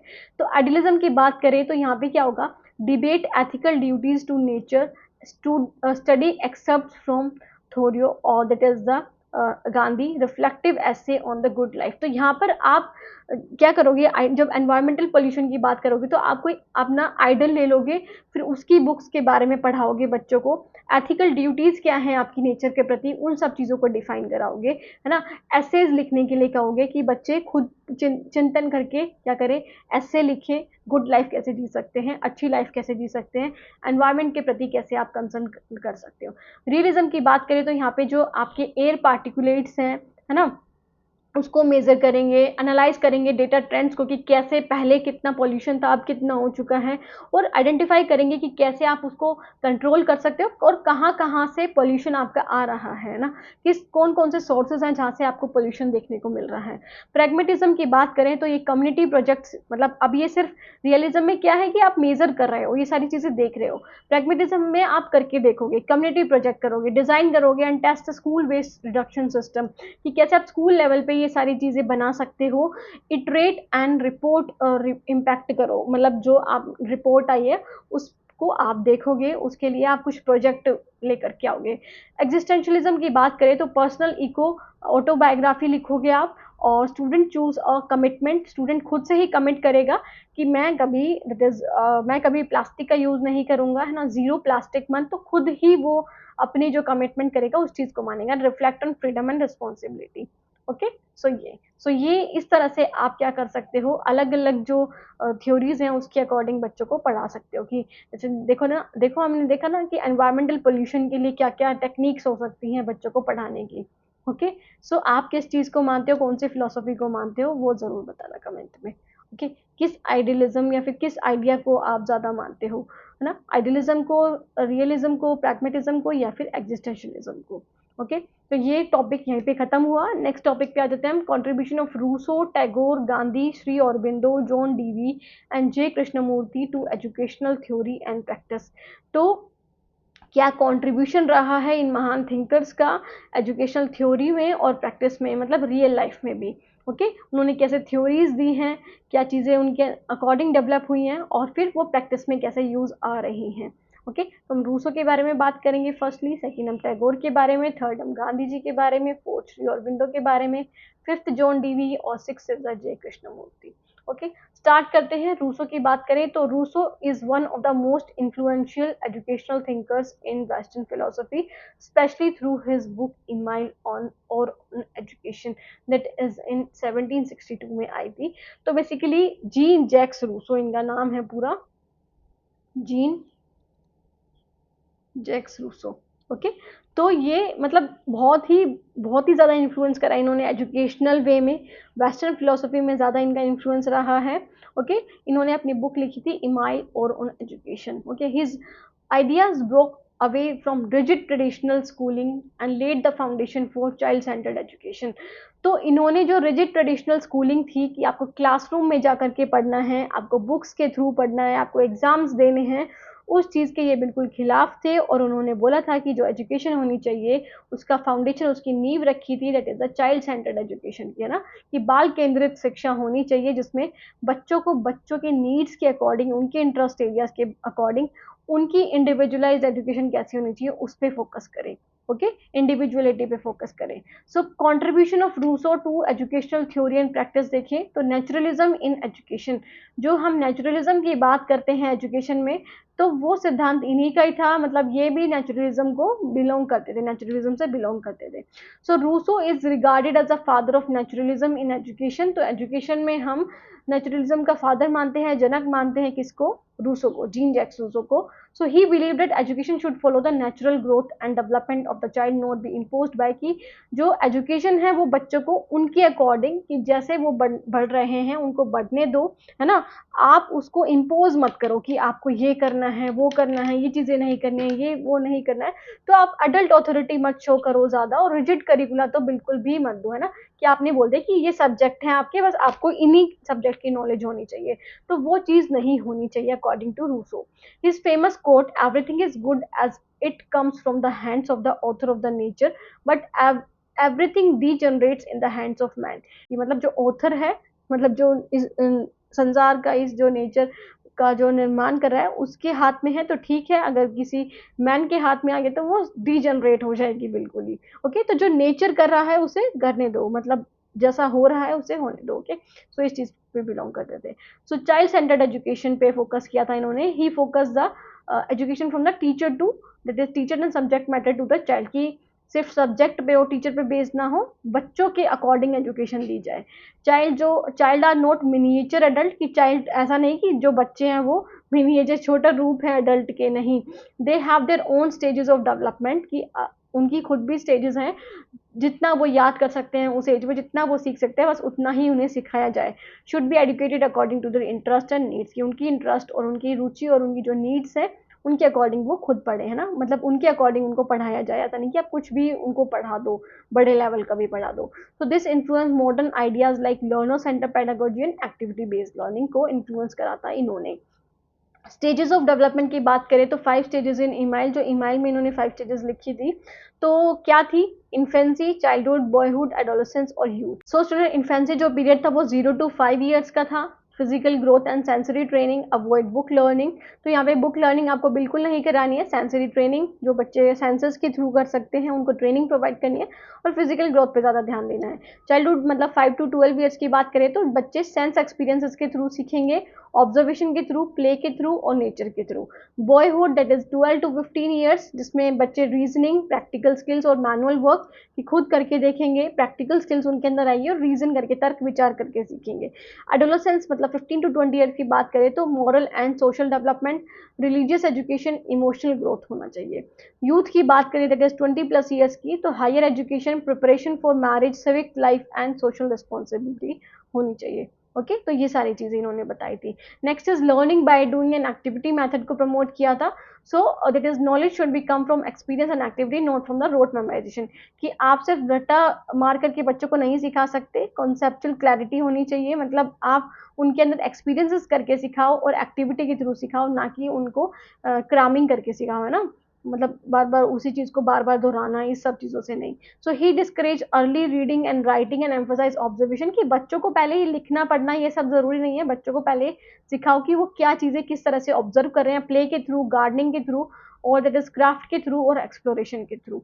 Okay, so this four shadowed pragmatism and project based learning in modern education. तो इसकी वजह से फिर प्रैग्मेटिज्म पे अफेक्ट पड़ा, प्रैग्मेटिज्म आया, और फिर प्रोजेक्ट बेस्ड लर्निंग को भी इन्होंने इन्फ्लुएंस करा था, है ना, कि बच्चों को प्रोजेक्ट बेस्ड लर्निंग सिखाओ, मतलब उनको एक्टिविटीज के थ्रू सिखाया जाए। एजुकेशन अकॉर्डिंग टू नेचर, तो एजुकेशन नेचर के अकॉर्डिंग होनी चाहिए, मतलब फिजिकल एजुकेशन पे फोकस करा गया, एक्सरसाइज पे, फ्रेश एयर और हाइजीन पे, learning from direct contact with nature, not from books alone, कि बच्चों को डायरेक्टली कांटेक्ट कैसे कर सकते हैं नेचर से, उससे चीज़ें सिखाई जाए, ना कि बुक्स से ही सिखाई जाए। सो एजुकेशन जो है वो सेंसेस को, बॉडी, माइंड और इमोशंस को कल्टीवेट करे, मतलब उनको बढ़ावा दे, उनको और भी ज़्यादा अच्छा बनाए, तो ऐसी आपकी एजुकेशन होनी चाहिए। ओके, नेगेटिव एजुकेशन के बारे में इन्होंने बोला कि Rousseau advocated negative education in early years, do not rush to teach morality, religion और एब्स्ट्रैक्ट आइडियाज टू सून, कि बच्चों को ये मत सिखाओ पहले ही शुरुआती दौर में ही कि रिलीजन क्या है, मोरालिटी क्या है और एब्स्ट्रैक्ट आइडियाज क्या हैं, उन सब चीज़ों के बारे में आप बिल्कुल शुरुआती एज में मत सिखाओ बच्चों को, ना, तो वो नेगेटिव एजुकेशन की तरफ लेकर के जाती है। Instead protect child from harmful influences, let them grow naturally, कि गिर जाएगा, पड़ जाएगा, इन सब चीज़ों पे फोकस ना करके आप उन्हें नेचुरली ग्रो होने दो और learn from their environment. So this avoid pre mature intellectual pressure, तो उनके अंदर वो प्रेशर नहीं होगा कि अगर मैं ये करूँगा तो मुझे डाँट पड़ेगी, वो करूँगा तो डाँट पड़ेगी। तो वो सारी चीज़ें उनके अंदर नहीं होंगी, वो खुद खुले विचारों से अच्छे से सीखेंगे और सोचेंगे, और उससे उनके अंदर नेचुरल क्यूरियोसिटी भी बढ़ेगी, है ना? नेचुरल क्यूरियोसिटी भी बढ़ेगी। So moral and civic education की बात करें तो in later stages Rousseau emphasise moral development. इन्होंने मोरल डेवलपमेंट के ऊपर भी बात करी कि एजुकेशन बच्चों को, एजुकेशन ऐसी होनी चाहिए जिससे बच्चे क्या फ्री तो बने बट साथ साथ रिस्पॉन्सिबल सिटीजन की तरफ भी लेकर के जाए, है ना? कि ऐसा नहीं कि फ्री का मतलब ये है कि कुछ किसी पर भी चाकू चला कर ये सब चीजें, नहीं, आप रिस्पॉन्सिबल भी बनोगे। फ्रीडम पे वैल्यू, रिस्पॉन्सिबिलिटी, सिंपैथी और सोशल सर्विस पे भी फोकस करा गया। साथ ही साथ इन्होंने बोला एजुकेशन जो है वो पर्सनल ग्रोथ के लिए ही नहीं होती है, बल्कि आपको जस्ट और डेमोक्रेटिक सोसाइटी बनाने के, मतलब आपके अंदर वो सारी वैल्यूज भी डेवलप करने के लिए आपको एजुकेशन, आपको शिक्षा दी जाती है। Influence later democratic education models, that is example Dewey. तो इन्होंने इन्फ्लुएंस करा, जो कि जो जॉन डीवी ने डेमोक्रेटिक एजुकेशन मॉडल दिया था, उनको इन्होंने इन्फ्लुएंस करा। ओके, मतलब प्रभावित करा जॉन डीवी को। नेक्स्ट, रोल ऑफ टीचर क्या होना चाहिए? सो teacher is not an authoritarian, कि टीचर मतलब ये नहीं कि टीचर ही डायरेक्शन देगा, टीचर ही आपको पढ़ाएगा, टीचर टीचर ही आपको सारे इंस्ट्रक्शन देगा, आपको वो मानने नहीं। टीचर का रोल ऑथोरिटेरियन नहीं है, बल्कि गाइड और फैसिलिटेटर का होना चाहिए। और he should arrange condition for natural growth, not impose his own will, कि अपनी इच्छाएं बच्चों पर नहीं रखनी है, जो उनको पढ़ाना है वो नहीं, जो बच्चे सीखना चाहते हैं, जो बच्चे सीख सकते हैं, उन सब चीज़ों पे ही फोकस करो। नेचुरली जैसे ग्रो करें उनको करने दो। This is echo today in progressive education and constructivist teaching. तो ये जो हम एनईपी में पढ़ते हैं 2020, इट इज कंस्ट्रक्टिविस्ट टीचिंग कराई जाए, कंस्ट्रक्टिविस्ट लर्निंग कराई जाए, प्रोग्रेसिव एजुकेशन होनी चाहिए जो बच्चों को आगे की ओर बढ़ाए, है ना, अच्छे अच्छे अच्छे की ओर लेकर के जाए। तो उन सब चीज़ों में हमें नेचुरलिज्म का प्रभाव देखने को मिलता है। इन्फ्लुएंस एंड मॉडर्न एजुकेशन की बात करें तो प्रोग्रेसिव एजुकेशन मूवमेंट्स को इंस्पायर करा गया था, जैसे पेस्टोलॉजी और फ्रोबेल और मोंटेसरी और डीवी, इन लोगों ने किया था। उसके बाद that is the basis for child centered curriculum, activity learning, that is experiential learning and holistic education, कि child centered curriculum बनाया जाए जिसमें activity learning, बच्चों को activities के थ्रू, experiences के थ्रू, और जिसमें बच्चों का सर्वांगीण विकास हो, ऐसी एजुकेशन बच्चों को दी जाए। Idea of freedom in education still vital in modern pedagogy, कि आज भी जिस तरह से पढ़ाया जाता है उसमें फ्रीडम इन एजुकेशन भी होनी चाहिए। और his work shared modern psychology, curriculum design and even global debates on right of the children। तो जो राइट्स बनाए गए हैं ना चिल्ड्रन के लिए, उनमें भी इनके आइडियाज़ को लिया जाता है, इनके आइडियाज़ को सुना जाता है, देखा जाता है, पढ़ा जाता है। ओके, तो ये था किसके बारे में? जीन जैक्स रूसो के बारे में। सो student, next one is the Rabindranath Tagore. तो रविंद्रनाथ टैगोर जी के बारे में पढ़ेंगे। Rabindranath Tagore is a towering that is figure in educational thought but from an Indian context. तो ये इंडियन कॉन्टेक्स्ट से थे, और हमने जीन जैक्स रूसो के बारे में पढ़ा था, वो वेस्टर्न कॉन्टेक्स्ट में उन्होंने बताया था। तो रविंद्रनाथ टैगोर इंडियन फिलोसफी को इन्होंने एम्फोसाइज करा। सो ईस्टर्न फिलोसफी जिसको बोल सकते हो, ह्यूमनिज्म और नेचुरलिज्म, साथ ही साथ इंटरनेशनलिज्म, इन सबको एक प्रैक्टिकल मॉडल दिया एजुकेशन में कि कैसे आप सारी चीज़ों को मिला करके बना सकते हो। हिज एक्सपेरिमेंट्स एट शांति निकेतन, लेटर क्या बन गया वो? विश्व भारती यूनिवर्सिटी। तो इन्होंने शांति निकेतन में इस चीज़ का एक्सपेरिमेंट करा करके देखा कि बच्चों को कैसे आप बहुत खुले एनवायरनमेंट में नेचर के थ्रू बच्चों को ह्यूमन वैल्यूज सिखा करके, है ना, कैसे पढ़ा सकते हो। Gives us living example of his philosophy. तो अगर आप शांति निकेतन में या फिर विश्व भारती यूनिवर्सिटी में जाओगे तो वहाँ पर आप देखने को मिल सकते हैं इनकी विचारधारा के बारे में। सो कॉन्ट्रीब्यूशंस क्या रहे हैं एजुकेशन, रविंद्रनाथ टैगोर के एजुकेशन थ्योरी और प्रैक्टिस में? So education for self realisation and freedom. For Tagore, the highest aim of education was the realization of self and development of complete human personality। तो टैगोर के अकॉर्डिंग जो M होना चाहिए education का, वो क्या होना चाहिए कि आपको खुद के बारे में सब, मतलब सब सही से आपके खुद के बारे में आपको नॉलेज हो, रियलाइजेशन ऑफ सेल्फ रियलाइजेशन के बारे में पढ़ाना, मतलब पता होना चाहिए। साथ के साथ human personality, complete human personality आपको डेवलप कराए, ऐसी आपकी एजुकेशन होनी चाहिए। ओके, मतलब आपको कंप्लीटली विकसित करे, ऐसी आपकी एजुकेशन होनी चाहिए। Education must promote freedom of thought, creativity and individuality, not mechanical memorisation. कि आपको सिर्फ ये ना पता हो कि फ्रीडम फाइटर कौन थे और ये क्या था, कब हम आज़ाद हुए थे, किस किस ने हम पे हमला किया, ये सिर्फ आपको एग्जाम पॉइंट ऑफ व्यू से नहीं, आपके अंदर उनके लिए वैल्यूज भी होनी चाहिए, है ना, आपके अंदर उनके लिए थॉट्स भी होने चाहिए कि कैसे उन्होंने हमारे देश के लिए इतना कुर्बान किया, और वो सारी चीज़ें भी होनी चाहिए। इंडिविजुअलिटी और क्रिएटिविटी पे फोकस करें, ना कि सिर्फ मेमोराइजेशन पर। He oppose the rigid and exam oriented colonial system of his time, की जिस टाइम में, इनके टाइम में जब कॉलोनियल सिस्टम था कि बच्चों को एग्जाम ओरिएंटेड के लिए ही पढ़ा जाता कि एग्जाम दे दिया, पास हो गए, उसका मतलब वो अच्छी जॉब लग गए। तो उस चीज़ को इन्होंने अपोज किया था, उस चीज़ को नकारा था और उसके विरुद्ध थे बिल्कुल। So education in harmony with nature, बच्चों को नेचर के साथ मिलकर के पढ़ाया जाए। So deeply influenced by Upanishad and his own childhood experience, Tagore stress education amidst nature. तो इन्होंने नेचर के साथ मिलकर के बच्चों को पढ़ाया जाए, मतलब जो वातावरण है आपका, जैसा बच्चा पढ़ना चाहते हैं उस तरह से बच्चों को पढ़ाया जाए। जैसे शांति निकेतन में classes were held under the trees in the open air to foster sense of closeness with natural rhythms, कि आप कैसे नेचर के साथ मिलकर के पढ़ सकते हो। तो उसके लिए उन्होंने शांति निकेतन में जो क्लासेस होती थी वो अंडर द ट्री होती थी, पेड़ के नीचे होती थी, ताकि बच्चे ओपन एयर मतलब खुली हवा में पढ़ सके, एनवायरमेंट को ऑब्जर्व कर सके। ओके, नेचर वो सीन एज लिविंग टीचर, तो नेचर को एक लिविंग टीचर की तरह माना जाता था कि बच्चे नेचर के थ्रू सीख रहे हैं। क्यूरियोसिटी पैदा होती थी और सेंसिटिविटी नेचर के लिए, और एस्थेटिक एप्रिसिएशन की वो अप्रिशिएट करते थे ब्यूटी, नेचर की ब्यूटी को, है ना, इन सब चीज़ों के बारे में। होलिस्टिक डेवलपमेंट मतलब फिजिकल, इंटेलेक्चुअल, एस्थेटिक, मोरल और स्पिरिचुअल। सो टैगोर बिलीव एजुकेशन सिर्फ आपके माइंड को ट्रेन ना करे, बल्कि आपकी हार्ट को भी, बॉडी को भी और आपकी आत्मा को भी। ओके, तो इन्होंने फिजिकल एजुकेशन गेम्स के थ्रू, एक्सरसाइज और ओपन एयर एक्टिविटीज़ के थ्रू, आर्टिस्टिक एजुकेशन जिसमें म्यूजिक, डांस, प्ले, पेंटिंग, ये सारी चीज़ें आ जाती हैं आपके लिटरेचर के बारे में, और स्पिरिचुअल एजुकेशन जिसमें भगवान के बारे में, ट्रूथ के बारे में, ब्यूटी, यूनिवर्सल लव के बारे में आ जाता है। ओके, इन सब चीज़ों का आपके अंदर विकसित हो, मतलब बॉडी का भी, माइंड का भी और आपके सोल का भी। ओके, सब चीज़ों का डेवलपमेंट हो। Learning through activity and creativity, so he was against bookish learning के बिल्कुल खिलाफ थे, और रोट मेमोराइजेशन के भी, कि आपको सिर्फ जो रिजिड स्ट्रक्चर है उसके लिए ही नहीं पढ़ना है, आप नेचर से सीख करके पढ़ो, है ना। तो मतलब रोट मेमोराइजेशन पे बिल्कुल खिलाफ थे। ये लर्निंग बाय डूइंग पे एम्फोसाइज किया था, जोर दिया था कि बच्चे क्राफ्ट मतलब खुद करके, खुद एक्सपीरियंस करके सीख सकते हैं, गार्डनिंग, एक्सकर्जन की फील्ड ट्रिप में जा सकते हैं, नेचर स्टडी, ड्रामा और कम्युनिटी वर्क करके, कि खुद कुछ कम्युनिटी के लिए, सोसाइटी के लिए करें, है ना, उन सब के थ्रू। क्रिएटिव आर्ट्स वर सेंट्रल नोट पेरिफेरल, सो पोएट्री, म्यूजिक, पेंटिंग, थिएटर, इन सब चीज़ों में बच्चों को इंक्लूड करा जाए। So four shadowed today's activity based and the experiential learning model, तो आज हमें देखते हैं जो एक्सपीरियंशियल लर्निंग मॉडल है, कि आप जो एक्सपीरियंसेस करके सीखते हो, तो उन सब चीज़ों को बहुत ज़्यादा इन्फ्लुएंस करा किसने, रविंद्रनाथ टैगोर जी ने।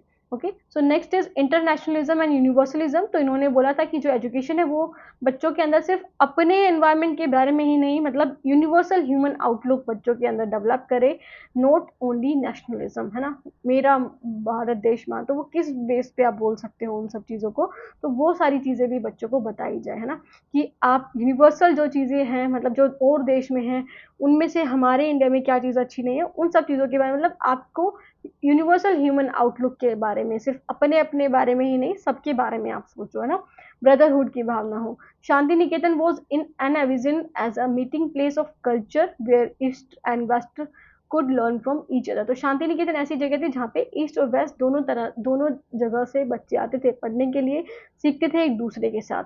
तो इन्होंने विश्व भारती पे स्ट्रेस दिया यहाँ पर, where the world makes a home in single nest, की विश्व भारती का मतलब क्या है, कि एक ऐसी जगह जहाँ पे सब लोग मिल करके पढ़ सकते हैं, सब लोग मिल करके सीख सकते हैं एक दूसरे से। तो वर्ल्ड पीस को, कल्चरल एक्सचेंज और ग्लोबल सिटीजनशिप को एजुकेशन के थ्रू इस पे फोकस करा गया। Okay, education through mother tongue, तो आपको एजुकेशन दी जानी चाहिए आपकी मातृभाषा में, इस पे भी फोकस करा था कि जो आपकी प्राइमरी एजुकेशन है वो आपके मातृभाषा या फिर रीजनल लैंग्वेज में होनी चाहिए, जिससे आपकी जो अंडरस्टैंडिंग है वो और भी अच्छे से बढ़े, है ना, आप समझ पाओ। तो शांति निकेतन में बंगाली जो थी वो मीडियम ऑफ इंस्ट्रक्शन था, फॉरेन लैंग्वेजेस भी उनकी भी रिस्पेक्ट करी जाती थी, बट प्राइमरी एजुकेशन जिसको जैसे समझ में आती थी उसके साथ वैसा ही पढ़ाया जाता था। ओके, तो एनईपी 2020 में भी देखते हो आप कि जो हमारी प्राइमरी एजुकेशन में जो लैंग्वेज है वो क्या होनी चाहिए, सबसे पहले मदर टंग में सिखाया जाना चाहिए, मतलब उनकी रीजनल लैंग्वेज में बच्चों को सिखाई जानी चाहिए, है ना, उनकी सारी चीज़ें, उनकी जो पढ़ाई है वो सारी चीज़ें। टीचर स्टूडेंट सेंटरशिप की रिलेशनशिप की बात करें तो गुरुकुल ट्रेडिशन था, गुरुकुल ट्रेडिशन इंस्पायर हुआ था, inspired by Gurukul tradition of ancient India, है ना, कि जो जैसे गुरुकुल में जो हमारे जो टीचर होते थे, गुरु होते थे, उनको बिल्कुल भगवान का दर्जा दिया जाता था, उनको एक महान अथॉरिटी माना जाता था, तो एक तरह से वो ट्रेडिशन से इंस्पायर हुए थे। Okay, so education should take place in atmosphere of love, closeness and simplicity between teacher and student, और teacher were guides and friends, not authoritarian figure. तो यहाँ पे जो टीचर थे वो गाइड थे, फ्रेंड थे, ना कि अथॉरिटेरियन फिगर थे कि बस उनका जो मन करेगा वही पढ़ेंगे, ऐसा नहीं था। वो बच्चों को हेल्प करते थे जिन चीज़ों में भी उनको प्रॉब्लम होती थी, है ना, और बच्चों की नीड्स और इंटरेस्ट को देखते हुए पढ़ाया जाता था। एजुकेशन फॉर रूरल रिकंस्ट्रक्शन, तो शांति निकेतन के थ्रू उन्होंने रूरल सेंटर्स जो थे, through his rural centre at Shanti Niketan, तो टैगोर ने एम्फोसाइज किया था रूरल डेवलपमेंट पे भी, और वोकेशनल ट्रेनिंग की बच्चों को आप सिखाओ उनकी स्किल्स के अकॉर्डिंग, ताकि उनको जॉब मिल सके, और एग्रीकल्चर, हैंडीक्राफ्ट और सेल्फ हेल्प स्किल्स भी सिखाई जाए। और ये बिलीव करते थे कि एजुकेशन जो होनी चाहिए वो जो लोग हैं उनकी लाइफ से रिलेटेड ज़्यादा होनी चाहिए, ताकि वो आसानी से सीख पाए, है ना। जहाँ पे जैसे फार्मिंग से रिलेटेड उनको एजुकेशन दो, हैंडीक्राफ्ट से रिलेटेड उनको एजुकेशन दो, तो वो सारी चीज़ें। Anticipated the later idea of basic education that is by Gandhi ji ना, जो नई तालीम थी, फिर उन चीज़ों को इन्होंने आइडिया दिया था, मतलब ये सारी चीज़ें आई थी इनके बाद। सो मोरल एंड स्पिरिचुअल वैल्यूज़ की बात करें तो Tagore promoted values of truth, beauty, sympathy, love and universal brotherhood. तो इन्होंने कैसे आप सच बोल करके इस चीज़ों को सही कर सकते हो, ब्यूटी को, सिंपैथी को, कि कैसे आप दूसरों के लिए दूसरों का दुख अपना दुख समझ सकते हो, लव, यूनिवर्सल ब्रदरहुड, भाईचारा कैसे प्रमोट कर सकते हो, उस चीज़ों को प्रमोट किया था। और एजुकेशन जो है आपके इनर हार्मनी, एथिकल कंडक्ट और सेंस ऑफ रिस्पॉन्सिबिलिटी पैदा करे, कि आप एक ह्यूमन हो और ह्यूमन के तरह आप कैसे रह सकते हो, कैसे दूसरों की भलाई में भी काम कर सकते हो। ओके, तो ये सो स्टूडेंट, इनकी जो एजुकेशन प्रैक्टिस थी शांति निकेतन और विश्व भारती, तो शांति निकेतन इन्होंने 1901 में फाउंड किया था, मतलब बनाया था।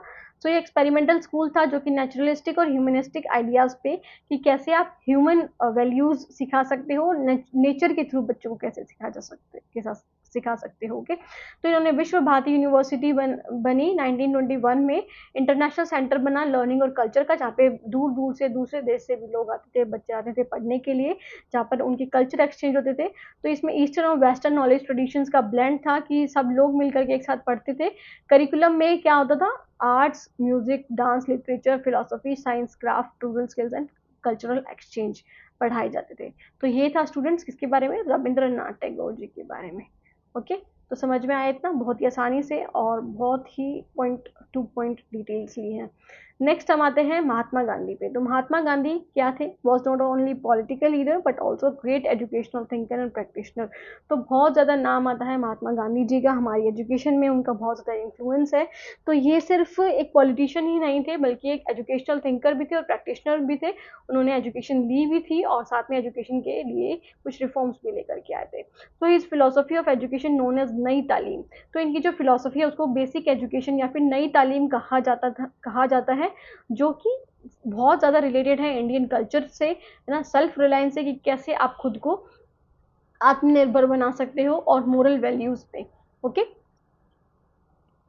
सो contribution of Mahatma Gandhi to educational theory and practice क्या है। So education as all round development.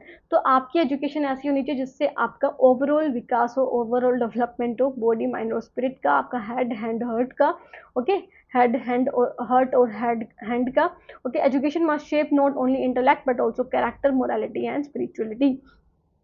कि आपका सिर्फ बौद्धिक विकास ही नहीं, आपका जो मानवता है आपके अंदर वो भी डेवलप करे, मोरालिटी भी डेवलप करे, कैरेक्टर भी और स्पिरिचुअल भी।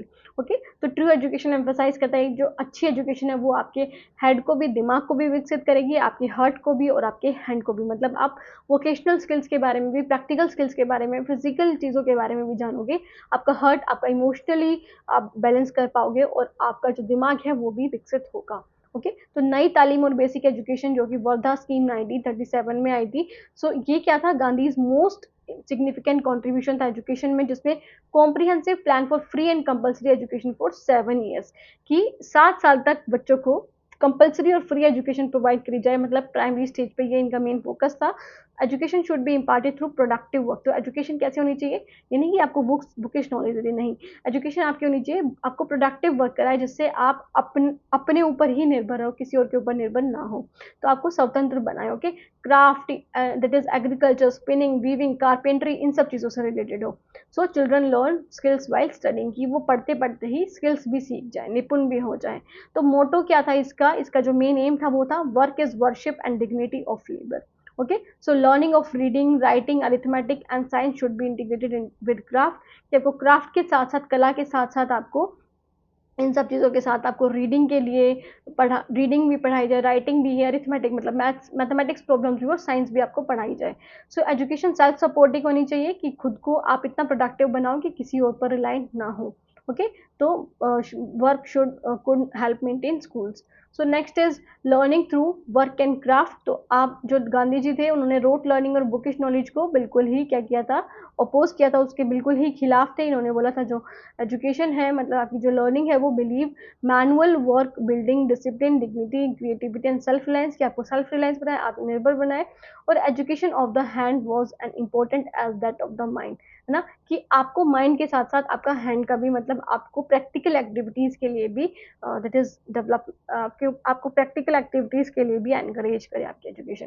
सो इन्होंने जोर दिया था anticipated moral modern concept like work integrated learning and vocational education, कि आप वोकेशनल एजुकेशन कैसे ला सकते हो साथ साथ बच्चों की पढ़ाई के, है ना, कि उनको स्किल्स कैसे सिखा सकते हो ताकि वो अच्छी जॉब ले सके, अच्छा अर्न कर सके, अच्छा वो अपना बेटर फ्यूचर बना सकें। So mother tongue as medium of instruction, so इन्होंने बोला था कि मदर टंग होनी चाहिए प्राइमरी लेवल पे, मातृभाषा होनी चाहिए, और इंग्लिश फिर बाद में पढ़ाई जानी चाहिए, मतलब हायर लेवल पे, but early learning in foreign languages एलिनेट children from their culture. तो उस, अगर आप शुरू में ही बच्चों को इंग्लिश या फिर जो मॉडर्न लैंग्वेज है उससे सिखाओगे, तो बच्चों को उनके कल्चर के बारे में भी नहीं पता चलेगा, ना ही वो सीख पाएंगे कुछ, है ना।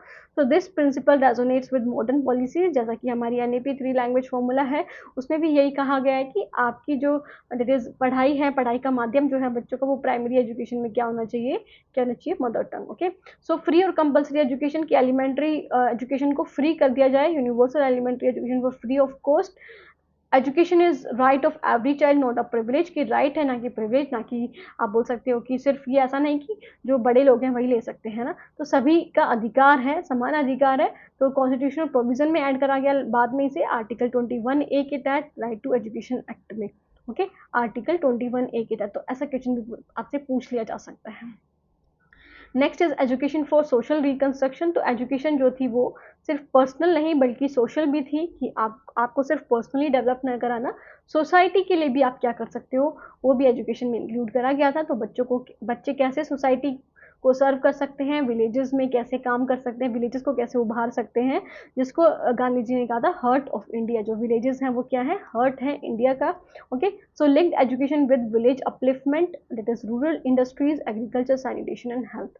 Okay, so moral and character education की बात करें तो गांधी जी ने ट्रुथ के बारे में, नॉन वायलेंस के बारे में, simplicity, self discipline, tolerance and service to others के बारे में बात करी थी। ओके, कि आप अहिंसा के रास्ते पर चलो, हमेशा सच बोलो, सिंपल रहो, सेल्फ डिसिप्लिन, आत्मानुशासन रखो। ओके, और दैट इज सर्विस दो दूसरों को भी, मतलब आप सोसाइटी के लिए भी काम करो। Self reliance and economic independence होनी चाहिए through productive craft work, craft based learning. तो गांधी जी मानते थे या फिर वो चाहते थे कि एजुकेशन जो है वो बच्चों को सेल्फ रिलायंट बनाए, इंडिविजुअल को सेल्फ रिलायंट बनाए, कि वो खुद पे निर्भर है, किसी और पर निर्भर ना रहे, वो अपना काम, अपनी जो रोजी रोटी है वो खुद चला सके। Okay, education should reduce dependence on road jobs, की जो एजुकेशन है should reduce dependence on road jobs, की जो आप क्रैमिंग करके जो जॉब्स लेते हो ना, कि आपने ये टेस्ट पास कर लिया फिर आपको ये मिल जाएगी, तो उस चीज़ पे इन्होंने फोकस नहीं करा था, और इन्होंने कॉटेज इंडस्ट्रीज और सेल्फ सफिशिएंसी को प्रमोट किया था। ओके, सो बात करें इक्वालिटी एंड इंक्लूसिवनेस की, तो गांधी जी ने अपोज किया था कास्ट सिस्टम को, अनटचेबिलिटी को और सोशल इनइक्वालिटी को, और बोला था एजुकेशन यूनिवर्सल है, इंक्लूसिव है, सभी लोगों के लिए और इक्वल है। तो जैसे बॉयज़ के लिए अवेलेबल है वैसे ही गर्ल्स के लिए, रिच पुअर अर्बन रूरल सबके लिए इक्वल राइट है ये। तो इन्होंने बेसिक एजुकेशन के बारे में भी बात करी थी वुमेन की, है ना, कि वो हेल्थ पे भी फोकस करे, होम साइंस पे भी और एम्पावरमेंट पे भी, उनके सुदृढ़ीकरण के लिए भी। ओके, प्रैक्टिकल एप्लीकेशन की बात करें तो वर्धा स्कीम ऑफ एजुकेशन लाए थे 1937 में, जिसमें फॉर्मुलेटेड अंदर गांधीज इंस्पिरेशन इम्प्लीमेंटेड, नई तालीम प्रिंसिपल्स इम्प्लीमेंट करे थे इसमें। तो experiment schools for establish combining literacy, craft, agriculture, hygiene, moral training and community life. तो ऐसे स्कूल्स बनाए गए थे जिसमें बच्चों को लिटरेसी, साक्षरता के साथ साथ उनको क्राफ्ट की नॉलेज भी, एग्रीकल्चर की, हाइजीन की, मोरल ट्रेनिंग और कम्युनिटी लाइफ सबकी नॉलेज उनको दी जाए। ओके, सो ये सो स्टूडेंट श्री अरबिंदो जी के बारे में बात करें तो 1872 से 1950 तक इनका टाइम था। ये फिलोसोफर ही नहीं थे बल्कि नेशनलिस्ट लीडर भी थे, जो कि फिर बाद में एजुकेशनल थिंकर्स बने, मतलब इनको बहुत बड़े लेवल पे जाना जाता है। तो इन्होंने इंटीग्रल एजुकेशन फिलोसफी दी थी, जिसमें आपको साइंस के बारे में भी, साथ साथ स्पिरिचुअल एजुकेशन के बारे में भी आपको पढ़ाया जाता है। साइंटिफिक आउटलुक के साथ साथ आप इंडियन स्पिरिचुअल ट्रेडिशन दोनों को साथ लेकर के कैसे चल सकते हो। His ideas go beyond bookish learning, तो बुकिश लर्निंग से आपको हट करके किस पे, आप होल बीइंग कैसे बन सकते हो, आप ट्रांसफॉर्मेशन कैसे कर सकते हो, है ना, उस चीज पे फोकस करा गया था। Okay, so student next one is the contribution of Shri Aurobindo to educational theory and practice. तो अब श्री अरबिंदो के बारे में पढ़ेंगे। तो श्री अरबिंदो जो इंटीग्रल एजुकेशन इन्होंने बोला था, इन्होंने बात की थी कि जो एजुकेशन है इस greatest contribution is idea of integration integral education, जिसमें जो एजुकेशन है वो जो ह्यूमन है उसका हर एस्पेक्ट को डेवलप करे, उनकी ह्यूमन पर्सनैलिटी को, हर एस्पेक्ट को, वो फिजिकल भी होनी चाहिए, वाइटल भी होनी चाहिए, मेंटल, साइकिक और द स्पिरिचुअल, तो हर तरह से बच्चों को, इंडिविजुअल को डेवलप करे। So aim is not just information but transformation of consciousness, कि उनका जो चेतन मन है, उनको जो चीज़ें हैं हो रही हैं अभी उनके आसपास, तो उन सब चीज़ों के प्रति वो अवेयर हो, ना कि सिर्फ वो इंफॉर्मेशन रखें उस चीज़ की, है ना। So education should prepare an individual for higher life and spiritual evolution. तो एजुकेशन कैसे होनी चाहिए, उनको हायर लाइफ के लिए प्रिपेयर करे और स्पिरिचुअल इवोल्यूशंस के लिए भी, जो चेंजेस हैं, जो भी नई चीज़ें आएंगी उसके लिए बच्चे को प्रिपेयर करा जाए। Okay, so education as self realisation, the real aim of education is discovery of the soul, psychic being and living in harmony with it. Okay, तो रियल एम क्या है एजुकेशन का, कि वो डिस्कवरी करे सोल की, मतलब क्या आत्मा है ना, आत्मा का मिलन ऐसा बोल सकते हो, और living in harmony with it, कि आप ऐसे रहो कि जो आपको एक अच्छी लाइफ के लिए लेकर के जाए। Okay, so it is a process of self unfoldment, bringing out the inner potential, not stuffing the mind with external fact, कि आप आपके अंदर जो चीज़ें हैं उस चीज़ को बाहर लेकर के आओ, है ना, आपको अनफोल्ड करो, खुद को अनफोल्ड करो, ऐसा एजुकेशन का एम होना चाहिए। तो ही ऑफन से nothing can be told, the teacher is a helper और अ गाइड, कि कुछ चीज़ पढ़ाई, कुछ भी ऐसी चीज़ नहीं है जो आपको पढ़ाई जा सके, आपको सिखाई जा सकती है, आपको टीचर हेल्प कर सकती है, गाइड कर सकती है, पर ऐसा नहीं कि आपको बिल्कुल ही वो बना देगी, हीरो बना देगी या फिर अच्छा इंसान बना देगी, वो आपके ऊपर डिपेंड करता है। ओके, तो 5 एस्पेक्ट ऑफ एजुकेशन क्या थे according to Aurobindo. So physical education के बारे में बात करी इन्होंने, vital education that is emotions, desires और विल पावर्स जो है आपकी, मेंटल एजुकेशन जिसमें आपके इंटेलेक्ट, रीजनिंग और कंसंट्रेशन आता है, साइकिक में जिसमें आपके इनर सेल्फ, इंट्यूशंस और दैट इज कॉन्साइंस आता है ना, कंसाइंस, और that is the spiritual education जिसमें रियलाइजेशन ऑफ डिवाइन और union with universal truth. Okay, तो ये सारी चीज़ों पे इन्होंने फोकस करा था। So this hierarchy is unique, it integrates modern psychology with Indian spirituality, कि जो मॉडर्न मनोविज्ञान है उसको इंडियन स्पिरिचुअलिटी, इंडियन अध्यात्म से जोड़ना, उस चीज़ पे ये फोकस करता है। क्या, अरबिंदो के 5 काइंड ऑफ एजुकेशन। तो पूछे जाए तो कौन सा नहीं है या फिर कौन सा है, तो आपको ये याद रखना है कि कौन से हैं, फिजिकल एजुकेशन है, vital education, mental education, psychic और स्पिरिचुअल एजुकेशन। ओके, नेक्स्ट हम बात करें तो फ्रीडम एंड इंडिविजुअलिटी की बात करी थी, कि every child has a unique inner nature, that is स्वभाव, कि हर इंसान का, हर बच्चे का खुद का नेचर होता है, उनका स्वभाव होता है, और उसको उनके अकॉर्डिंग पढ़ाया जाना चाहिए। ओके, सो लर्नर सेंटर्ड होनी चाहिए, respecting individuality and inner growth, कि बच्चे किस तरह से पढ़ सकते हैं, उनका क्या पेस है, उनकी क्या क्षमता है, उसके अकॉर्डिंग बच्चों को पढ़ाना चाहिए। तो रिजिड यूनिफॉर्मिटी, रोट लर्निंग और मैकेनिकल एग्जामिनेशन को इन्होंने बिल्कुल अपोज किया था। तो रोल ऑफ टीचर क्या है, कि रोल ऑफ टीचर क्या है, टीचर इज नॉट ऑथोरिटेरियन, कि टीचर ऑथोरिटेरियन नहीं है बल्कि एक फ्रेंड है, एक फिलोसोफर है, एक गाइड है, जो बच्चों को सिखाएगा, जो बच्चों को हेल्प करेगा उनके लर्निंग पाथ में। ओके, सो टीचर रोल क्या है, is to create right environment for self discovery. तो टीचर का क्या रोल है, कि राइट एनवायरमेंट क्रिएट करे ताकि उसकी खुद की डिस्कवरी, मतलब खुद को वो डिस्कवर कर सके। ओके, तो टीचर का रोल ये है कि बच्चों को हेल्प करेगा कि वो कैसे चीज़ों को खोज सकते हैं ना, उसमें बच्चों की हेल्प करेगा। So emphasis on self discipline rather than imposed discipline, तो जो जोर दिया गया था वो सेल्फ डिसिप्लिन पे फोकस करा गया था, ना कि आप उनको इम्पोज करो, ये करना है, ये नहीं करना, ऐसे करना है, वो करना है, तो उन सब चीज़ों पे नहीं। ओके, सो करिकुलम की बात करें तो ब्रॉड, बैलेंस और डायनामिक होना चाहिए, फिजिकल ट्रेनिंग पे फोकस करें, मतलब ऐसा आपका करिकुलम, आपके पाठ्यक्रम होना चाहिए जिसमें आपके गेम्स भी हों, आर्ट्स और एस्थेटिक्स भी हों, साइंस, लैंग्वेजेस और फिलोसफी भी हो, तो हर तरह के सब्जेक्ट्स आपके दिस करिकुलम में होने चाहिए according to Aurobindo. Okay, so strong emphasis on Indian culture and values, but with the openness to the world's best knowledge. Okay, कि इंडियन नॉलेज तो हो, साथ के साथ आपको वर्ल्ड की जो बेस्ट नॉलेज है और सांसारिक जो नॉलेज है वो भी आपके पास होनी चाहिए, मतलब साइंस से रिलेटेड भी आपको पता होना चाहिए.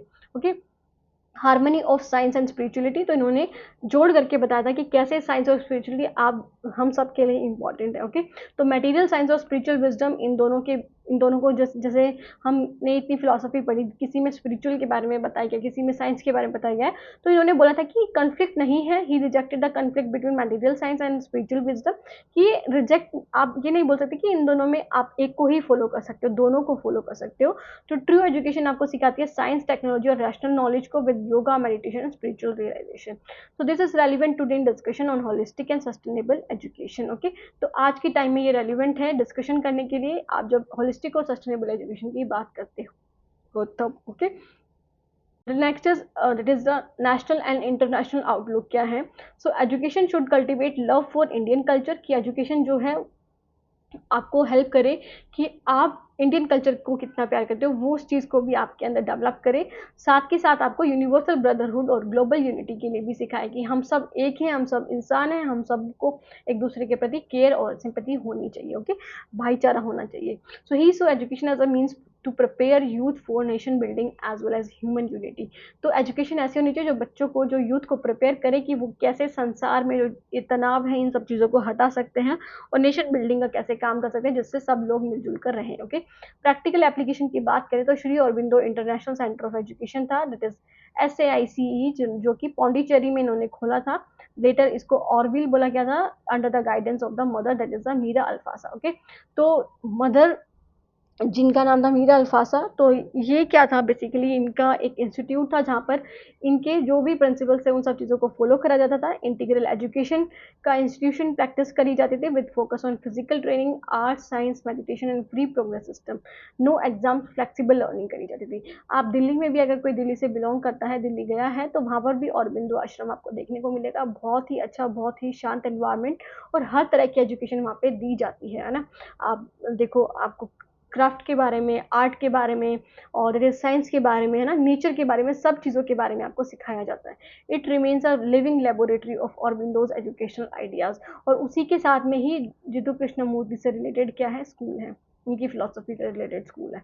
ओके, सो स्टूडेंट, अब हम आ जाते हैं John Dewey and J Krishnamurthy. तो हम पहले जॉन डीवी के बारे में पढ़ेंगे, फिर जितु कृष्णमूर्ति के बारे में. सो जॉन डीवी एक अमेरिकन प्रैग्मेटिस्ट थे और जितु कृष्णमूर्ति इंडियन फिलोसोफर और टीचर थे. सो ये दोनों ने ही बहुत मॉडर्न एजुकेशनल थॉट, जो आज के थॉट्स हैं, उनको बहुत ज़्यादा इन्फ्लुएंस करा था. तो हम पढ़ते हैं इनके बारे में. सबसे पहले हम पढ़ेंगे जॉन डीवी के बारे में. So education as life and growth, इन्होंने बोला था, किसने, जॉन डीवी ने, कि एजुकेशन लाइफ भी है और ग्रोथ भी है. Okay, so Dewey rejected the view that education is only preparation for future life. तो इन्होंने रिजेक्ट कर दिया था इसको कि जो एजुकेशन है वो आपको फ्यूचर लाइफ के लिए प्रिपेयर करती है. इनके अकॉर्डिंग जो एजुकेशन है, एजुकेशन ही लाइफ है, एजुकेशन इज लाइफ इटसेल्फ, है ना. मतलब जो आप चीज़ें, आपकी जो लाइफ है, वही जो चीज़ें आप अपनी लाइफ में सीख रहे हो, वो सारी चीज़ें ही एजुकेशन है.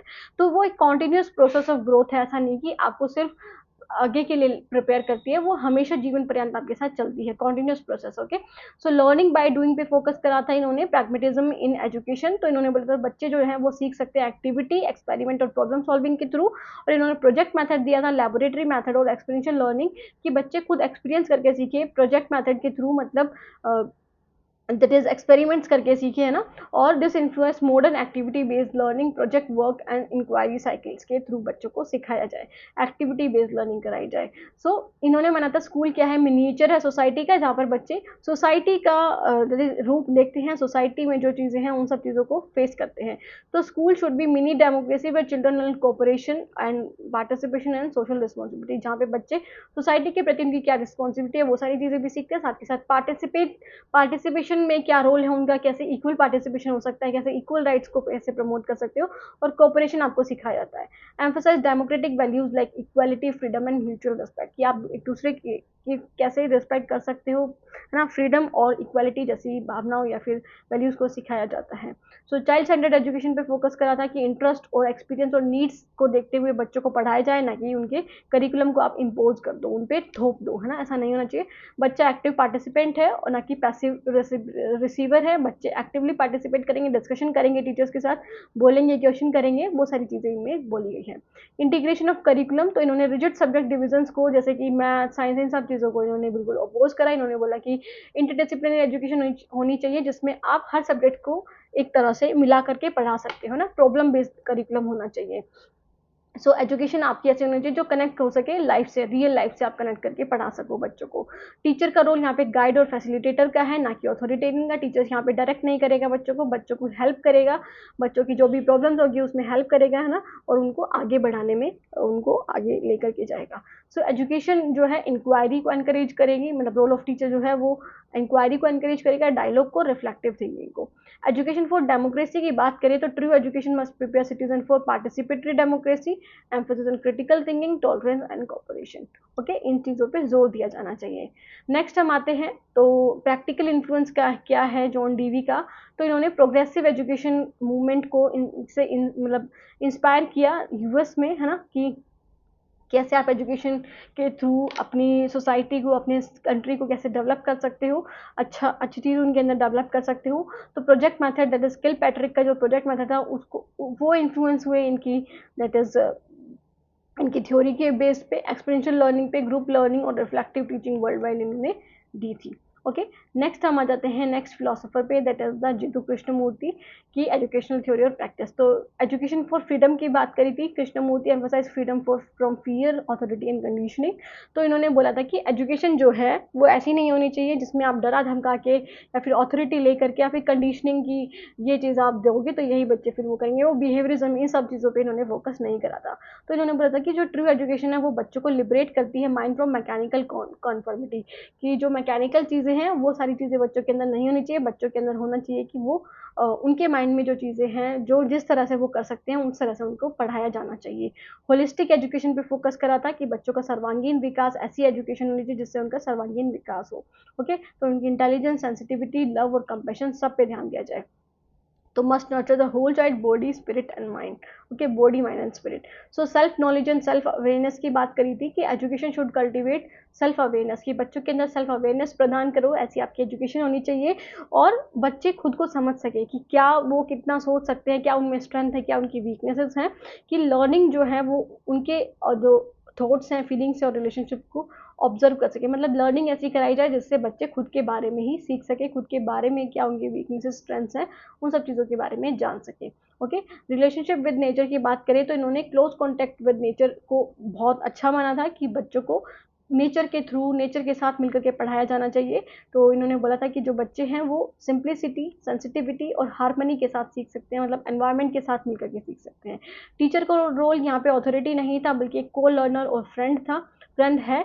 और एजुकेशन जो है वो डायलॉग बेस्ड होनी चाहिए, शेयर इंक्वायरी होनी चाहिए, ना कि उन पे थोपी जानी चाहिए। Rejection of competition and examination pressure, तो एग्जामिनेशन नहीं होनी चाहिए, कोई कंपटीशन नहीं होना चाहिए।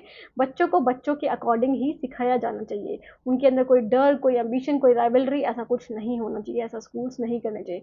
बट अगर रियलिटी देखोगे तो वो बिल्कुल ही अलग है ना। हम आज भी जो पढ़ रहे हैं, ये जो एग्जाम्स के लिए तैयारी करें, तो वो सब वो रोट लर्निंग का ही पार्ट है। बट आपने इतनी सारी थ्योरीज पढ़ ली, उसमें किसी में भी नहीं आया कि जहाँ पे हमें एग्जाम्स देने चाहिए, बट फिर भी दे रहे हैं।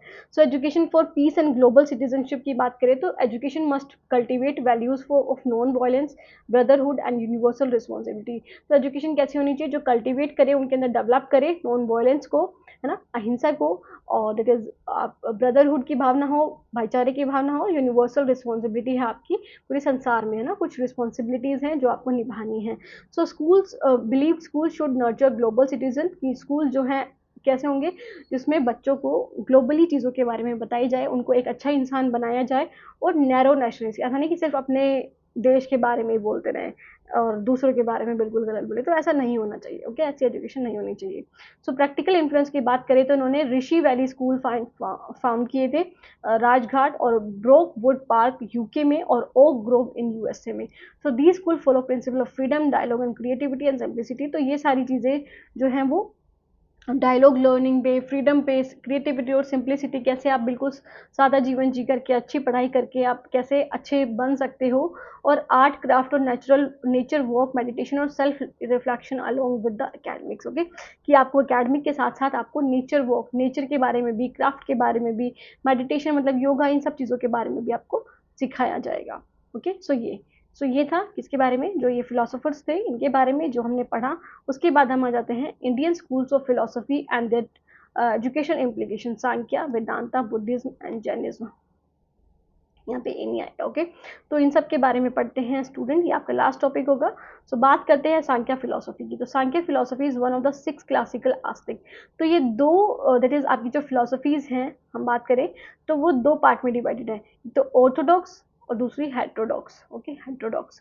तो ऑर्थोडॉक्स क्या है, जो आस्तिक फिलोसफीज हैं, और जो हेटेरोडॉक्स है वो नास्तिक फिलोसफीज हैं। ओके, नास्तिक। तो जो ऑर्थोडॉक्स फिलोसफीज हैं, ये जो डिफ्रेंशिएट करा गया है, बेसिकली किसके बेसिस पे डिफ्रेंशिएट किया गया है, जो वेदा को मानते हैं, जो वेदों को मानते हैं, और जो वेदों को नहीं मानते।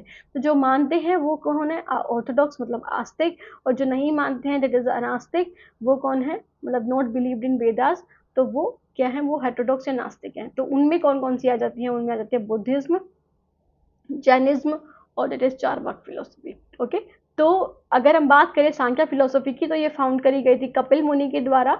ये ड्यूलिस्टिक है, ड्यूलिस्टिक सिस्टम है जो डिस्टिंग्विश करती है पुरुष को प्रकृति से, है ना, कि आपका जो पुरुष है वो क्या है, कॉन्शियसनेस, स्पिरिट है आपकी, और प्रकृति की बात करें तो वो मैटर और नेचर है। ओके, जो चीज़ें आपको दिख रही हैं संसार में वो सारी चीज़ें प्रकृति हैं, और पुरुष जो कॉन्शियसनेस है, जो आत्मा है, वो सारी चीज़ें। Okay, so basic tenets of Sankhya. तो reality consist of 2 eternal principle. तो यहाँ पे रियलिटी को 2 इटर्नल प्रिंसिपल पे माना गया है, एक पुरुष, एक प्रकृति पे। तो जो पुरुष है वो सेल्फ, आप खुद प्योर कॉन्शियसनेस है आपकी, और पैसिव ऑब्जर्वर है, वो सिर्फ देखती है, कुछ कर नहीं सकते। प्रकृति की बात करें तो प्रीमोर्डियल दिस मैटर है, एक्टिव प्रिंसिपल है, यहाँ पर आप कुछ कर सकते हो, है ना, और सोर्स ऑफ मटेरियल वर्ल्ड है, कि जिस स्रोत है जो मटेरियल वर्ल्ड है उन चीज़ों का प्रकृति। Okay, so bondage arises because पुरुष रोंगली आइडेंटिफाई इटसेल्फ विद प्रकृति। तो जब बॉन्डेजेस क्यों आती हैं, जो दुख, पीड़ा और ये सारी चीज़ें आती है, बंधन जो में हम बंध जाते हैं, तो वो इस वजह से होते हैं क्योंकि जो पुरुष होता है हमारा, जो हमारे अंदर जो 2 प्रिंसिपल्स हैं, जो पुरुष है वो रोंगली आइडेंटिफाई कर लेता है प्रकृति को खुद से, है ना, वो मान लेता है कि वही सच है जो हमें दिख रहा है। पुरुष मतलब सेल्फ कॉन्शियसनेस, आत्मा वगैरह कुछ नहीं है। सो liberation that is the Kaivalya comes through it is ज्ञान। तो जो लिबरेशन है वो कब आएगा, जब हमारे अंदर ज्ञान होगा, हमें पता चलेगा कि इन दोनों में क्या है, अलग अलग हैं, ये दोनों अलग अलग हैं, इनमें डिस्टिंक्शन है कि पुरुष अलग है, प्रकृति अलग है।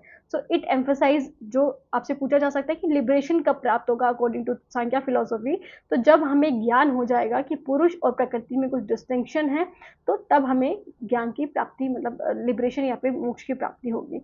सो it emphasise analysis, reasoning and discrimination, this विवेक, कि ये एम्फसाइज करता है, जोर देता है एनालिसिस पे, रीजन पे और डिस्क्रिमिनेशन पे। ओके, सो एजुकेशन एम्स की बात करें तो सांख्या फिलोसफी में self knowledge and liberation are the ultimate aim of education. तो आपको खुद के बारे में ज्ञान हो, मतलब आपकी सेल्फ नॉलेज, और जो लिबरेशन है, मोक्ष की प्राप्ति अगर आपको हो गई, तो मतलब आपको ज्ञान मिल गया। ओके, ये अल्टीमेट एम है।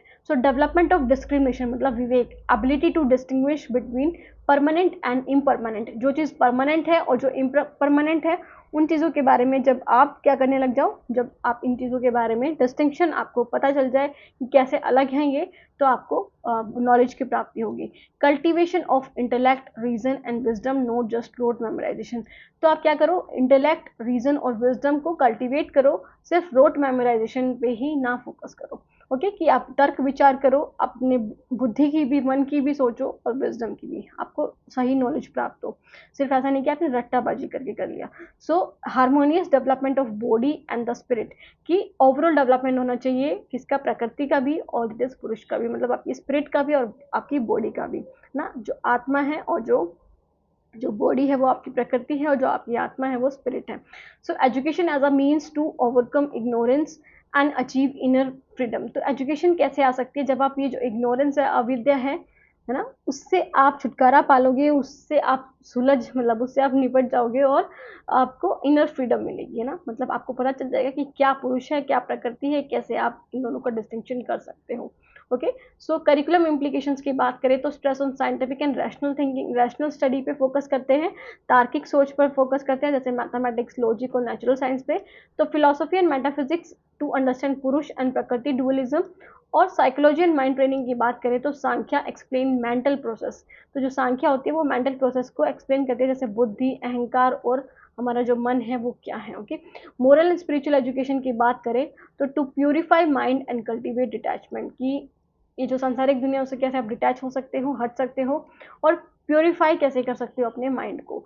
मेथड ऑफ टीचिंग कैसे होंगे, एनालिटिक मेथड होगा, मतलब विवेक ख्याति, जिसमें आप रियलिटी को ब्रेक डाउन करोगे इनटू मैनी कैटेगरीज, है ना, मतलब अलग अलग तत्वों में फॉर अंडरस्टैंडिंग, समझने के लिए, जैसे रीजनिंग करोगे, रिफ्लेक्शन करोगे, सेल्फ स्टडी या फिर मेडिटेशन को एनकरेज करा जाता है। डायलॉग और इंक्वायरी होती है टीचर और स्टूडेंट के बीच में, ताकि वो समझ सके क्या रियलिटी है, क्या रियल है, क्या पुरुष है, क्या प्रकृति है। ओके, टीचर स्टूडेंट रिलेशनशिप देखी जाए तो टीचर गाइड करता है इसको, बच्चों को नॉलेज के लिए, और वो डिस्क्रिमिनेट करने में हेल्प करता है जो ट्रुथ है और जो इल्यूजन है ना, उन सब चीज़ों को। स्टूडेंट को एक्सपेक्ट करा जाता है कि वो डिसिप्लिन में, रिफ्लेक्टिव और सिंसियर हो, और relationship based on intellectual clarity and spiritual guidance. Discipline की बात करें तो सेल्फ डिसिप्लिन सिखाया जाता है, आत्मानुशासन सिखाया जाता है कि कैसे वो कंट्रोल कर सकते हैं माइंड और सेंसेस को, और डिटैचमेंट कैसे कर सकते हैं मटेरियल डिजायर से, है ना, ताकि उनको ज्ञान की प्राप्ति और दैट इज सेल्फ रियलाइजेशन की प्राप्ति उन्हें हो सके। असेसमेंट की बात करें तो यहाँ पे कोई टेस्ट नहीं होता है, बल्कि स्टूडेंट की एबिलिटी टू रीजन की, कैसे वो तार्किक सोच अपनी डेवलप कर सकते हैं, कैसे वो डिस्क्रिमिनेट कर सकते हैं पुरुष से प्रकृति को, और कैसे अच्छे तरह से रह सकते हैं, तो उस तरह से उनका असेसमेंट करा जाता है, ना कि टेस्ट के through. Success of education measured in terms of self realisation and liberation, जब आपको मोक्ष की प्राप्ति हो जाए मतलब आपकी एजुकेशन आपको प्राप्त हो चुकी है। ओके, ऐसा माना जाता है। तो एजुकेशन वैल्यूज ऑफ सांख्या की बात करें तो रैशनैलिटी और लॉजिक पे फोकस करते हैं, कि आप इंक्वायरी और एनालिसिस के थ्रू पढ़ाया जाता है आपको। साइंटिफिक आउटलुक, मतलब आपको ऐसा नज़रिया दिखाया जाता है जिसमें आप साइंटिफिकली सोचो, मतलब तार्किक सोच करके, एक्सप्लेन करके, एक systematic explanation of the universe कर सको। साइकोलॉजिकल इंसाइट, मतलब एनालिसिस ऑफ आपके माइंड को एनालाइज करो, और it's functions influence yoga and modern psychology. Okay, moral discipline की बात करें तो stress detachment, self control and wisdom. Okay, मतलब कैसे आप स्ट्रेस से छुटकारा पा सकते हो, सेल्फ कंट्रोल कैसे कर सकते हो, और आपको ज्ञान की प्राप्ति कैसे हो सकती है। स्पिरिचुअल एम्स की बात करें तो education is not only for worldly success, की जो एजुकेशन है उसका मतलब ये नहीं कि आपने जॉब ले ली, आपने नौकरी ले ली, वही नहीं। एजुकेशन का मतलब है कि आपको कैसे मोक्ष की प्राप्ति हो सकती है, और मोक्ष की प्राप्ति कैसे हो सकती है, जब आपको डिस्टिंक्शन पता चल जाए, मतलब डिस्क्रिमिनेशन करने लग जाओ, मतलब पता चल जाए पुरुष क्या है और प्रकृति क्या है, उन दोनों के बीच में डिफरेंस आपको पता चल जाए, मतलब आपके सेल्फ, मतलब आपके बॉडी के बीच में, दैट इज सॉरी, ये है स्पिरिट के बीच में, मतलब आपकी सोल जो है और आपकी जो बॉडी है उनके बीच में आपको डिफरेंस पता चल जाए। ओके, नेक्स्ट थ्योरी पे हम आते हैं, that is Vedanta. Vedanta philosophy पे, तो Vedanta is one of the most influential Indian schools of philosophy. Okay, so ये जो वेदांत है, वेदांत का मतलब क्या है, end of Vedas. End of Vedas मतलब वेदों का सार, जो कंक्लूडिंग पार्ट है वेदास का, वेदों का, वो सब किस में लिखे गए हैं, उपनिषद में, और दैट इज द वेदांत में। Okay, and to the highest knowledge, so it's different system, advait of shankara, Vishishta वेद of Ramanujan and Dvaita of Madhav. तो इसमें जो वेदांत में तीन चीजें हैं, अद्वैत, द्वैत और विशिष्ट द्वैत। ओके, जो अद्वैत है वो शंकर ने दिया था, और विशिष्ट वेद रामानुजा ने, और दैट इज द द्वैत माधव ने, है ना। But for education they share common principle, तो ये वैसे तो अलग है, बट एजुकेशन के लिए इनके प्रिंसिपल सेम है कि एजुकेशन कैसे होनी चाहिए। Okay, so according to them reality is Brahman, that is the ultimate truth and universal spirit. Okay, so individual self, that is the atma, is not separate but one with Brahman, अद्वैत और a part of him, है ना। मतलब आत्मा जो है, आपका जो self है, वो सेपरेट नहीं है, बल्कि क्या है, पार्ट है किसका, अद्वैत का, और आप खुद का। ओके, तो इग्नोरेंस जो है मतलब अविद्या है, जिसकी वजह से आपको सफरिंग मिलती है ना, या फिर आप बॉन्डेज में बंध जाते हो, किसी चीज़ों में बंध जाते हो, तो अविद्या के कारण होता है, जब आपको सही नॉलेज की प्राप्ति नहीं होती है। So true knowledge that is अ ज्ञान और सेल्फ लेड्स टू लिबरेशन। जब आपको खुद के बारे में पता चलेगा, खुद के बारे में आप जान पाओगे, सेल्फ नॉलेज आप ले पाओगे, तो मतलब आपको मोक्ष की प्राप्ति होगी। सो स्पिरिचुअल रियलाइजेशन पे एम्फेसाइज करता है, और मोरल लाइफ पे, और यूनिटी ऑफ ऑल एग्जिस्टेंस पे। सो एजुकेशनल एम्स की बात करें एज पर वेदांत, तो self realization one of the main aim है। आत्मज्ञान मतलब आपको पता होना चाहिए कि जो अल्टीमेट एम है वो realization of the self and the unity with Brahman, कि आप कैसे ब्रह्म दैट इज ब्रह्मांड, या फिर आप जो गॉड है उससे कैसे आप एक ही हो, है ना। आप जो गॉड है और हम हैं, मतलब हम क्या है, हम गॉड के ही एक रूप हैं, तो मतलब कैसे आप उनको अपने आप से जोड़ सकते हो, इस जो मटेरियल वर्ल्ड है उससे डिस्कनेक्ट करके। ओके, सो होलिस्टिक डेवलपमेंट की बात करें तो body, mind, intellect and spiritual पे फोकस करता है, कि आप इन सब चीज़ों का डेवलपमेंट हो बच्चों के, है ना, कि उनका बॉडी का भी, माइंड का भी विकास हो, बौद्धिक विकास हो, स्पिरिचुअल उनकी आत्मा का भी विकास हो, ओके, इमोशंस का भी। कैरेक्टर फॉर्मेशन की बात करें तो cultivation of truth, compassion and self control, humility and service, की वो दूसरों के प्रति अच्छी दैट इज उनके मन में सोच हो, है ना, हमेशा सत्य बोले, और सर्विस प्रोवाइड करें लोगों को, सोशल सर्विस प्रोवाइड करें। ओके, सो लिबरेशन मतलब मोक्ष की बात करें तो education should free the learners from ignorance and lead to inner freedom, कि वो जो इग्नोरेंस है उससे उन्हें फ्री कर दिया जाए, है ना, और कि ये तेरा है, ये मेरा है, उन सब चीज़ों पे उनका ध्यान ना दिया जाए, उनका ध्यान दिया जाए कि उन्हें इनर फ्रीडम कैसे मिल सकती है, वो जो अंदर जो चीज़ें चल रही हैं आपके माइंड में, जो आपके मन में, आपके आत्मा में, उन सब चीज़ों से कैसे छुटकारा पाया जा सके। ओके, यूनिवर्सल आउटलुक की बात करें तो education must cultivate love for all beings as the same divinity pervades all. Okay, divine divinity. Okay, so कैसे मतलब ये जो मोक्ष है, ये सारी चीज़ें हमको कैसे हमारे से कितना आगे है। ओके, तो एजुकेशन जो है हमारे अंदर लव कल्टीवेट करता है, प्यार कल्टीवेट करता है हर इंसान के लिए, हम सब लोगों के लिए अच्छा सोचें इस सब चीज़ों को। करिकुलम इम्प्लीकेशन की बात करें तो स्पिरिचुअल टेक्स्ट जैसे कि उपनिषद, भगवद गीता, एपिक्स और स्क्रिप्चर्स जो हैं that is the for moral and spiritual learning. Okay, तो आपको किसके थ्रू पढ़ाया जाना चाहिए, उपनिषद के थ्रू, भगवद गीता, और जो हमारे जो एपिक्स हैं या फिर स्क्रिप्चर्स हैं, ग्रंथ हैं, उन सब चीज़ों के थ्रू। फिलोसफी और एथिक्स की बात करें तो to cultivate discrimination and right living, कि आपको डिस्क्रिमिनेशन के बारे में पता हो, मतलब कैसे आप ब्रह्मा को कैसे आप अलग कर सकते हो दैट इज मटेरियल वर्ल्ड से, ये कैसे अलग है, आप कैसे मोक्ष की प्राप्ति ले सकते हो, अच्छा जीवन जी सकते हो। साइंस, आर्ट्स और स्किल्स पे भी फोकस करा था, accepted as means to live meaningfully but subordinated to spiritual aims. Okay, yoga and meditation की बात करें तो कंसंट्रेशन, सेल्फ डिसिप्लिन और इनर रियलाइजेशन पे फोकस करा था। साथ ही साथ वैल्यू एजुकेशन की बात करें तो धर्म, ड्यूटी पे, कंपैशन पे, ट्रूथफुलनेस और सर्विस टू ह्यूमैनिटी, कैसे आप लोगों की सेवा कर सकते हो, लोगों की भलाई के लिए काम कर सकते हो, ट्रूथफुलनेस कैसे ला सकते हो, इन सब चीज़ों पे फोकस करा था। ओके, करता है क्या वेदांत। मेथड ऑफ टीचिंग की बात करें तो डायलॉग और डिस्कशन है, कि आप लिसनिंग के थ्रू, रिफ्लेक्शन के थ्रू, दैट इज द मनन और श्रवण, और दैट इज निध्यासन, मेडिटेशन के थ्रू आप कैसे आप मेथड ऑफ टीचिंग यूज़ कर सकते हो, मतलब कैसे आप पढ़ा सकते हो। सेल्फ इंक्वायरी करके इंट्रोस्पेक्शन, खुद के बारे में जानना, और दैट इज मेडिटेशन, और फिर सेल्फ एनालिसिस को एनकरेज करना। और टीचर्स रोल की बात करें तो टीचर का क्या रोल है, टीचर को गुरु माना गया है, जो एग्जाम्पल के थ्रू आपको विजडम के बारे में, नॉलेज के बारे में, ज्ञान की प्राप्ति आपको देगा, गाइडिंग स्टूडेंट टूवर्ड्स रियलाइजेशन, की कैसे आप रियलाइजेशन मतलब आत्मा से अपने जो ब्रह्मान है उससे कैसे मिल सकते हो ना। So that is practical living की बात करें तो education link to life experience, service and spiritual practices. Teacher student relationship की बात करें तो गुरुकुल ट्रेडिशनल सिस्टम था, यहाँ पे रिस्पेक्ट, फेथ और that is close personal bond होता था टीचर और स्टूडेंट्स का। तो टीचर को रोल मॉडल माना जाता है और स्पिरिचुअल गाइड माना जाता है, कि उनके पास सबसे जो हाई नॉलेज है वो है, और उनकी तरह आपको बनना है। Okay, education depend not just on instruction but on living contact with the guru's example, कि जो गुरु आपको एग्जाम्पल दे रहे थे, गुरु एक तरह से आपके लिए एग्जाम्पल थे, जिसके जैसा आपको बनना है, जिसके जैसा आप बनना चाहते हो। ओके, सो ये डिसिप्लिन की बात करें तो सेल्फ डिसिप्लिन और कंट्रोल ऑफ डिजायर्स, की जो आपकी डिजायर्स हैं उन सब चीज़ों पे कंट्रोल पा सको और अपने अंदर आत्मानुशासन लाओ, है ना। ट्रुथ, नॉन वायलेंस और सेलिबेसी और दैट इज ब्रह्मचर्य, सिंप्लिसिटी और ह्यूमिलिटी को पे आप फोकस करो, और एक्सटर्नल रूल्स जो है वो लेस इंपॉर्टेंट है। आप इनर माइंड को कैसे कंट्रोल कर सकते हो, अपने सेंसेस को कैसे कंट्रोल कर सकते हो, उस पर ज़्यादा फोकस करा गया है।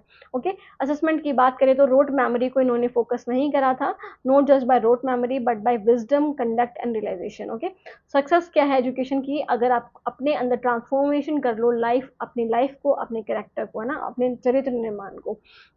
एजुकेशनल वैल्यूज़ की बात करें तो स्पिरिचुअल एम पे फोकस करा था कि आप जो है पढ़ो किसके लिए, स्पिरिचुअल एम आपका कंप्लीट हो सके, मतलब लाइफ इज इटर्नल, एजुकेशन जो है आपको प्रिपेयर करते हैं लाइफ इटर्नल के लिए, ना कि वर्ल्डली लिविंग के लिए। यूनिटी ऑफ नॉलेज होनी चाहिए कि हर जो नॉलेज है, जो see all branches of learning as part to truth, कि जो भी आप पढ़ रहे हो वो सिर्फ इसलिए है जिससे आप सत्य की राह पर चल सको। मोरल एंड सोशल वैल्यूज़ पे, और that is teacher as a guide माना गया है, guru shishya tradition stress as living example, कि जो that is Guru shishya tradition होता था जहाँ पे गुरु को रोल मॉडल की तरह माना जाता है। ओके, प्रैक्टिकल हार्मनी की बात करें तो यहाँ पे accept worldly learning but keep spirituality supreme, कि यहाँ पे आपको सांसारिक जो नॉलेज है वो होनी चाहिए, बट सुप्रीम नॉलेज जो है, जो ब्रह्मांड है, वो ब्रह्मा है, उस चीज़ को आपको, उनको आपको सबसे बड़ी वैल्यू आपको देनी है। नेक्स्ट हम आ जाते हैं बुद्धिज्म एंड एजुकेशन पे। तो बुद्धिज्म की बात करें तो बेसिक टेनेंट्स कौन है इनके, गौतम बुद्ध के द्वारा ये फाउंड की गई थी 563 से 483 बीसी में। सो दैट इज 4 नोबल ट्रूथ इन्होंने माने थे, लाइफ इज सफरिंग, जो 4 आर्य सत्य थे अकॉर्डिंग टू बुद्धिज्म, कि हमारी जो लाइफ है वो दुख से भरी पड़ी है, और दुख जो cause is the craving and the cessation is possible, कि मतलब दुख है बट दुख होने के कुछ कारण है, और जो उन कारण के जो निर्वाण है, मतलब आप उनको, दैट इज दुख को आप खत्म कर सकते हो, और दुख को खत्म करने के लिए there is 8 fold path. Okay, 8 fold path है जिसके थ्रू आप अपने दुख को खत्म कर सकते हो। सो मिडिल पाथ क्या है, avoid extreme of luxury and austerity. अगर आपको बिल्कुल बहुत जल्दी ही जाना है इन सब चीज़ों पे, कि आपको दुख नहीं देखना है, तो उसके लिए किसी भी चीज़ की अति पे मत जाओ। ओके, एक्सट्रीम्स ज़्यादा चीज़ों पे मत जाओ, बस एक मिडिल या फिर सिंपल लाइफ को जीना सीखो। Emphasis on impermanence, that is anicca, और that is the non self anant, और that is a compassion, that is karuna. Okay, तो इन सब चीज़ों पे इन्होंने फोकस करा था। नॉन सेल्फ पे, कि अपने बारे में ही ना सोचो, लोगों के बारे में सोचो। कंपैशन के बारे में, मतलब करुणा, मतलब आप दूसरों के दुख के बारे में भी समझो। ओके, सो ये, और दैट इज एजुकेशन एम्स की बात करें तो निर्वाण, इन्होंने जो मोक्ष की प्राप्ति को कहा गया था वो निर्वाण कहा गया था अकॉर्डिंग टू बुद्धिज्म। सो निर्वाण की प्राप्ति जो है अल्टीमेट गोल है एजुकेशन का, जिससे आप सफरिंग से, जो भी दुख हैं दुनिया के, उस सब चीज़ों से बच सकते हो, उन सब चीज़ों से फ्रीडम पा सकते हो, तो वो नॉलेज और विजडम के थ्रू। ओके, मोरल और एथिकल डेवलपमेंट की बात करें तो नॉन वायलेंस, कंपैशन और ट्रुथ के थ्रू आप कर सकते हो। और इंटेलेक्चुअल ट्रेनिंग की बात करें तो राइट, आपको जब सही अंडरस्टैंडिंग होगी चीज़ों के बारे में रीजन के थ्रू, तब आप इंटेलेक्चुअल, दैट इज आपका एम हो सकता है ना, ये एक तरह से एम है आपका।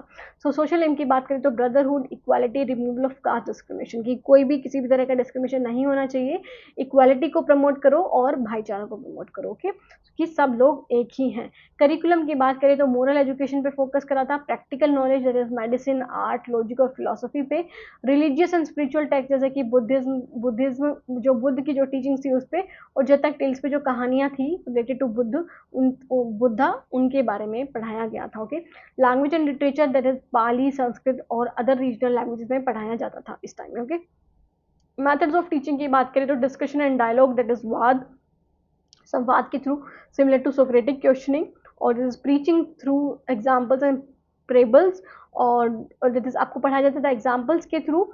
ओके, बड़े बड़े जो महान योद्धा या फिर जो गुरु थे उनके बारे में आपको पढ़ाया जाता था। मेडिटेशन और रिफ्लेक्शन फॉर सेल्फ रियलाइजेशन, कि आप खुद पर चिंतन करो, मेडिटेशन के थ्रू आपको सिखाया जाता था जैसे आप मोक्ष की प्राप्ति कर सकते हो। लर्निंग बाय लिविंग इन संघ, दैट इज मोनास्टिक कम्युनिटी में आपको रहना पड़ता था जब आप बुद्धिज्म एजुकेशन लेते थे। ओके, सो टीचर स्टूडेंट की बात करें, रिलेशनशिप की बात करें तो टीचर एक भिक्षु था as a moral guide and example, तो वो एक तरह से एग्जाम्पल था बच्चों के लिए, बच्चों को उनकी जैसा बना था, और मोरल गाइड था जो बच्चों को सही रास्ते पर, सही पथ पर लेकर जाएगा। So that is emphasis on humility, और that is respect and mutual trust, तो बच्चों को अच्छी वैल्यूज़ और सच बोलना और म्यूचुअल ट्रस्ट के बारे में, रिस्पेक्ट के बारे में सिखाया जाता था। ओके, डिसिप्लिन की बात करें तो स्ट्रिक्ट डिसिप्लिन इन मोनेस्ट्रीज, तो डिसिप्लिन बहुत ज़्यादा हुआ करता था। विनय रूल्स होते थे जो हर किसी इंसान को, जो मोनेस्टिक में, मोनेस्ट्रीज में जो रह रहे हैं, उनको पालन करना पड़ता था। सेल्फ कंट्रोल, सिंप्लिसिटी, सेलिबेसी और नॉन वायलेंस का पालन करना पड़ता था। अहिंसा का, ब्रह्मचर्य का, सिंप्लिसिटी का, और खुद पे कैसे कंट्रोल कर सकते हैं, खुद की डिजायर्स पे कैसे कंट्रोल कर सकते हैं, उन सब चीज़ों पे। एजुकेशनल वैल्यूज़ की बात करें बुद्धिज्म में तो इक्वालिटी इन एजुकेशन, तो admission for all including women भी एजुकेशन ले सकती थी। एजुकेशन आपको कैरेक्टर फॉर्मेशन में और सिर्फ इंफॉर्मेशन ही देने में नहीं, कैरेक्टर फॉर्मेशन में आपको हेल्प करेगा। यूनिवर्सल ब्रदरहुड, मोरालिटी और दैट इज सोशल सर्विस पे फोकस करते हैं। Practical and moral orientation of the knowledge पे। ओके, फिर आ जाते हैं हम Buddha, that is the Jainism and education. Okay, तो ये लास्ट है जैनिज्म एंड एजुकेशन। तो ये महावीरा के द्वारा मतलब फाउंड किया गया था। ओके, द 24th तीर्थंकार, तो बेसिकली 24 तीर्थंकार है, तो लास्ट जो थे वो कौन थे, महावीर थे। सो इनमें क्या था, 5 वोज थे, महाव्रत थे, है ना। कौन कौन से, अहिंसा, सत्य, आस्ते, ब्रह्मचर्य और अपरिग्रह। मतलब अहिंसा मतलब कि आप किसी से मन में या फिर लड़ाई झगड़ा फिजिकली भी ना करो, आप मन में भी किसी के लिए द्वेष ना रखो, हमेशा सत्य बोलो, जो चीज़ आपकी नहीं है, मतलब आप किसी चीज़ को चोरी ना करो, है ना। और सेलिब्रेसी मतलब ब्रह्मचर्य, और नॉन पोजेशन मतलब जो भी चीज़ें हैं वर्ल्डली, मटेरियल वर्ल्ड में, उन सब चीज़ों का आप त्याग कर दो। Okay, non possession. So belief in individual soul, that is a jiva and कर्म थ्योरी, कि इनमें जो बिलीव था वो क्या था कि सोल का, आत्मा का और कर्म थ्योरी, जो जैसा आप करोगे वैसा आपको भरना पड़ेगा। सो लिबरेशन कैसे प्राप्त हो सकता है, राइट फेथ, राइट नॉलेज और राइट कंडक्ट के थ्रू। मतलब आप अगर अच्छा सोचोगे, आपका जो बिलीफ है वो अच्छी तरफ होगा, राइट आपको नॉलेज मिलेगी, और अच्छे कर्म करोगे तभी आपको क्या मिल सकता है, लिबरेशन, मतलब दैट इज मोक्ष की प्राप्ति या फिर दैट इज केवल की प्राप्ति हो सकती है। ओके, एजुकेशनल एम्स की बात करें तो moral and spiritual liberation from karmic bondage. तो एजुकेशनल एम्स क्या होनी चाहिए कि आपको मोरल और स्पिरिचुअल लिबरेशन के बारे में सिखाया जाए, कि जो कर्मिक बॉन्डेज है, मतलब जो गलत चीज़ें हैं उनके बारे में आपको ना बताया जाए, ना मतलब उनके बारे में आपको बताया ना जाए, या फिर आप बोल सकते हो कि उनसे आपको दूर रखा जाए। Development of character based on the 5 was, तो आपको का जो करेक्टर है वो इन 5 जो वॉज हैं, या फिर आप बोल सकते हो महाव्रत हैं, उनके अकॉर्डिंग आपका करेक्टर डेवलपमेंट किया जाता है। सेल्फ डिसिप्लिन और रिनंसिएशन की कैसे आप इन सब चीज़ों को त्याग, मोह माया को त्याग कर सकते हो, आत्मानुशासन कैसे ले सकते हो। इंटेलेक्चुअल डेवलपमेंट कर सकते हो रीजनिंग, लॉजिक और स्क्रिप्चर्स के थ्रू, जो ग्रंथ हैं उनको पढ़ के, लॉजिक के थ्रू और रीजनिंग के थ्रू। और अहिंसा को कैसे प्रमोट करना और यूनिवर्सल कंपैशन करूँ, कि आप सब लोगों के लिए हेल्प करो, कम्युनिटी सर्विस करो, उन सब चीज़ों पे फोकस करा गया है। करिकुलम की बात करें तो रिलीजियस टेक्स्ट थे, आगमास या फिलोसफी या लॉजिक, इसके थ्रू बच्चों को पढ़ाया जाता था प्राकृत और संस्कृत लैंग्वेज में, और साथ के साथ एथिक्स और मोरल ड्यूटी स्टडीज़ भी कराई जाती थी, कि क्या उनके लिए सही है, क्या नहीं है, कैसे वो महाव्रत के बारे में उनको बताया जाता था, वो सारी चीज़ें। मैथमेटिक्स, एस्ट्रोनॉमी, लॉजिक और आर्ट्स, ये सारे सब्जेक्ट्स भी इंक्लूडेड थे। साथ के साथ प्रैक्टिकल स्किल्स फॉर लिवलीहुड, कि कैसे वो अपने दिनचर्या के लिए या फिर अपना पेट पालन करने के लिए, पेट पूजा करने के लिए, तो अच्छा जीवन जीने के लिए, अच्छा इन द सेंस की सही सिंपल जो जीवन है वो जीने के लिए, कैसे वो प्रैक्टिकल स्किल्स भी उनको सिखाए जाते थे, मतलब ट्रेड भी और क्राफ्ट भी। मेथड ऑफ टीचिंग की बात करें तो डायलॉग और क्वेश्चनिंग के थ्रू, मेडिटेशन और सेल्फ कॉन्टेम्पलेशन के थ्रू, ओके, और learning through was, rituals and ascetic practices. Okay, मतलब उनको हवन है और ये सारी चीज़ें, रिचुअल्स हैं, ये सारी चीज़ें कराई जाती थी। Imitation of teachers life and conduct, तो टीचर की लाइफ जो है उसको बच्चा उसके उनके थ्रू सीखता था, कि जैसा टीचर है वैसा उन्हें बनना। टीचर एक तरह से रोल मॉडल था यहाँ पे भी, है ना। तो टीचर को आचार्य बोला जाता था, as a ideal role model of the purity and discipline, जिसके तरह बच्चों को बनना होता है। और स्टूडेंट को एक्सपेक्ट करा जाता था कि वो उनके अंडर में वो जो वॉज है, महाव्रत हैं, उनको सीखे, उनको फॉलो करे जीवन भर। ओके, अच्छी जो लिबरेशन है वो प्राप्त करने के लिए। डिसिप्लिन की बात करें तो स्ट्रिक्ट एस्केटिक डिसिप्लिन था यहाँ पे, है ना, कि आपको स्ट्रिक्टली वो जो वॉल्स थे वो फॉलो करने होते हैं। और डिजायर्स पे कंट्रोल करना, वेजिटेरियनिज्म को फॉलो करना, नॉन वायलेंस, अपने थॉट्स में, अपने वर्ड्स में और एक्शंस में हर तरह से अहिंसा होनी चाहिए आपके मन में। ओके, हिंसा के पथ पर नहीं चलना है। सो सेलिब्रेसी और सिंप्लिसिटी एम्फोसाइज करी गई थी, मतलब ब्रह्मचर्य पे, और सिंपल लाइफ को आपको जीना है, कोई चमक हमें ये सारी चीज़ें नहीं रखनी है। Okay, education values of that is Jainism की बात करें तो अहिंसा and tolerance is core of education. तो अहिंसा और टॉलरेंस की कैसे आप अहिंसा की प्राप्ति कर सकते हो, एक तरह से ये कोर था, मेन एम था एजुकेशन का। Okay, moral purification is more important then the intellectual growth, कि आपका बौद्धिक विकास से ज़्यादा आपके साथ मोरल प्योरिफिकेशन होनी चाहिए। मतलब आपके जो कर्म हैं वो डिसाइड करेंगे कि आपकी जो लाइफ है वो कैसी होगी। तो आप अपने कर्म को अच्छा रखो, जैसे आपके कर्मा होंगे वैसा ही आपको भुगतना होगा। Self discipline and character building पे फोकस करा गया कि आप कैसे अपना चरित्र निर्माण कर सकते हो, आत्मनुशासन कैसे रख सकते हो। Stress and holistic growth of head, heart and hand, कि आपके अंदर सर्वांगीण विकास करा जाए, ये मेन एम था, या फिर एजुकेशन वैल्यूज थी जर्नलिज्म में। प्रैक्टिकल वैल्यूज़ की बात करें तो ट्रूथफुलनेस, ऑनेस्टी, सेल्फ रिलायंस, की बच्चे जो हैं, जो शिष्य हैं वो अपने ऊपर ही डिपेंड हो, किसी और के ऊपर डिपेंड ना हो, अपना काम खुद करें, ऑनेस्टी के साथ रहें और हमेशा सत्य बोलें।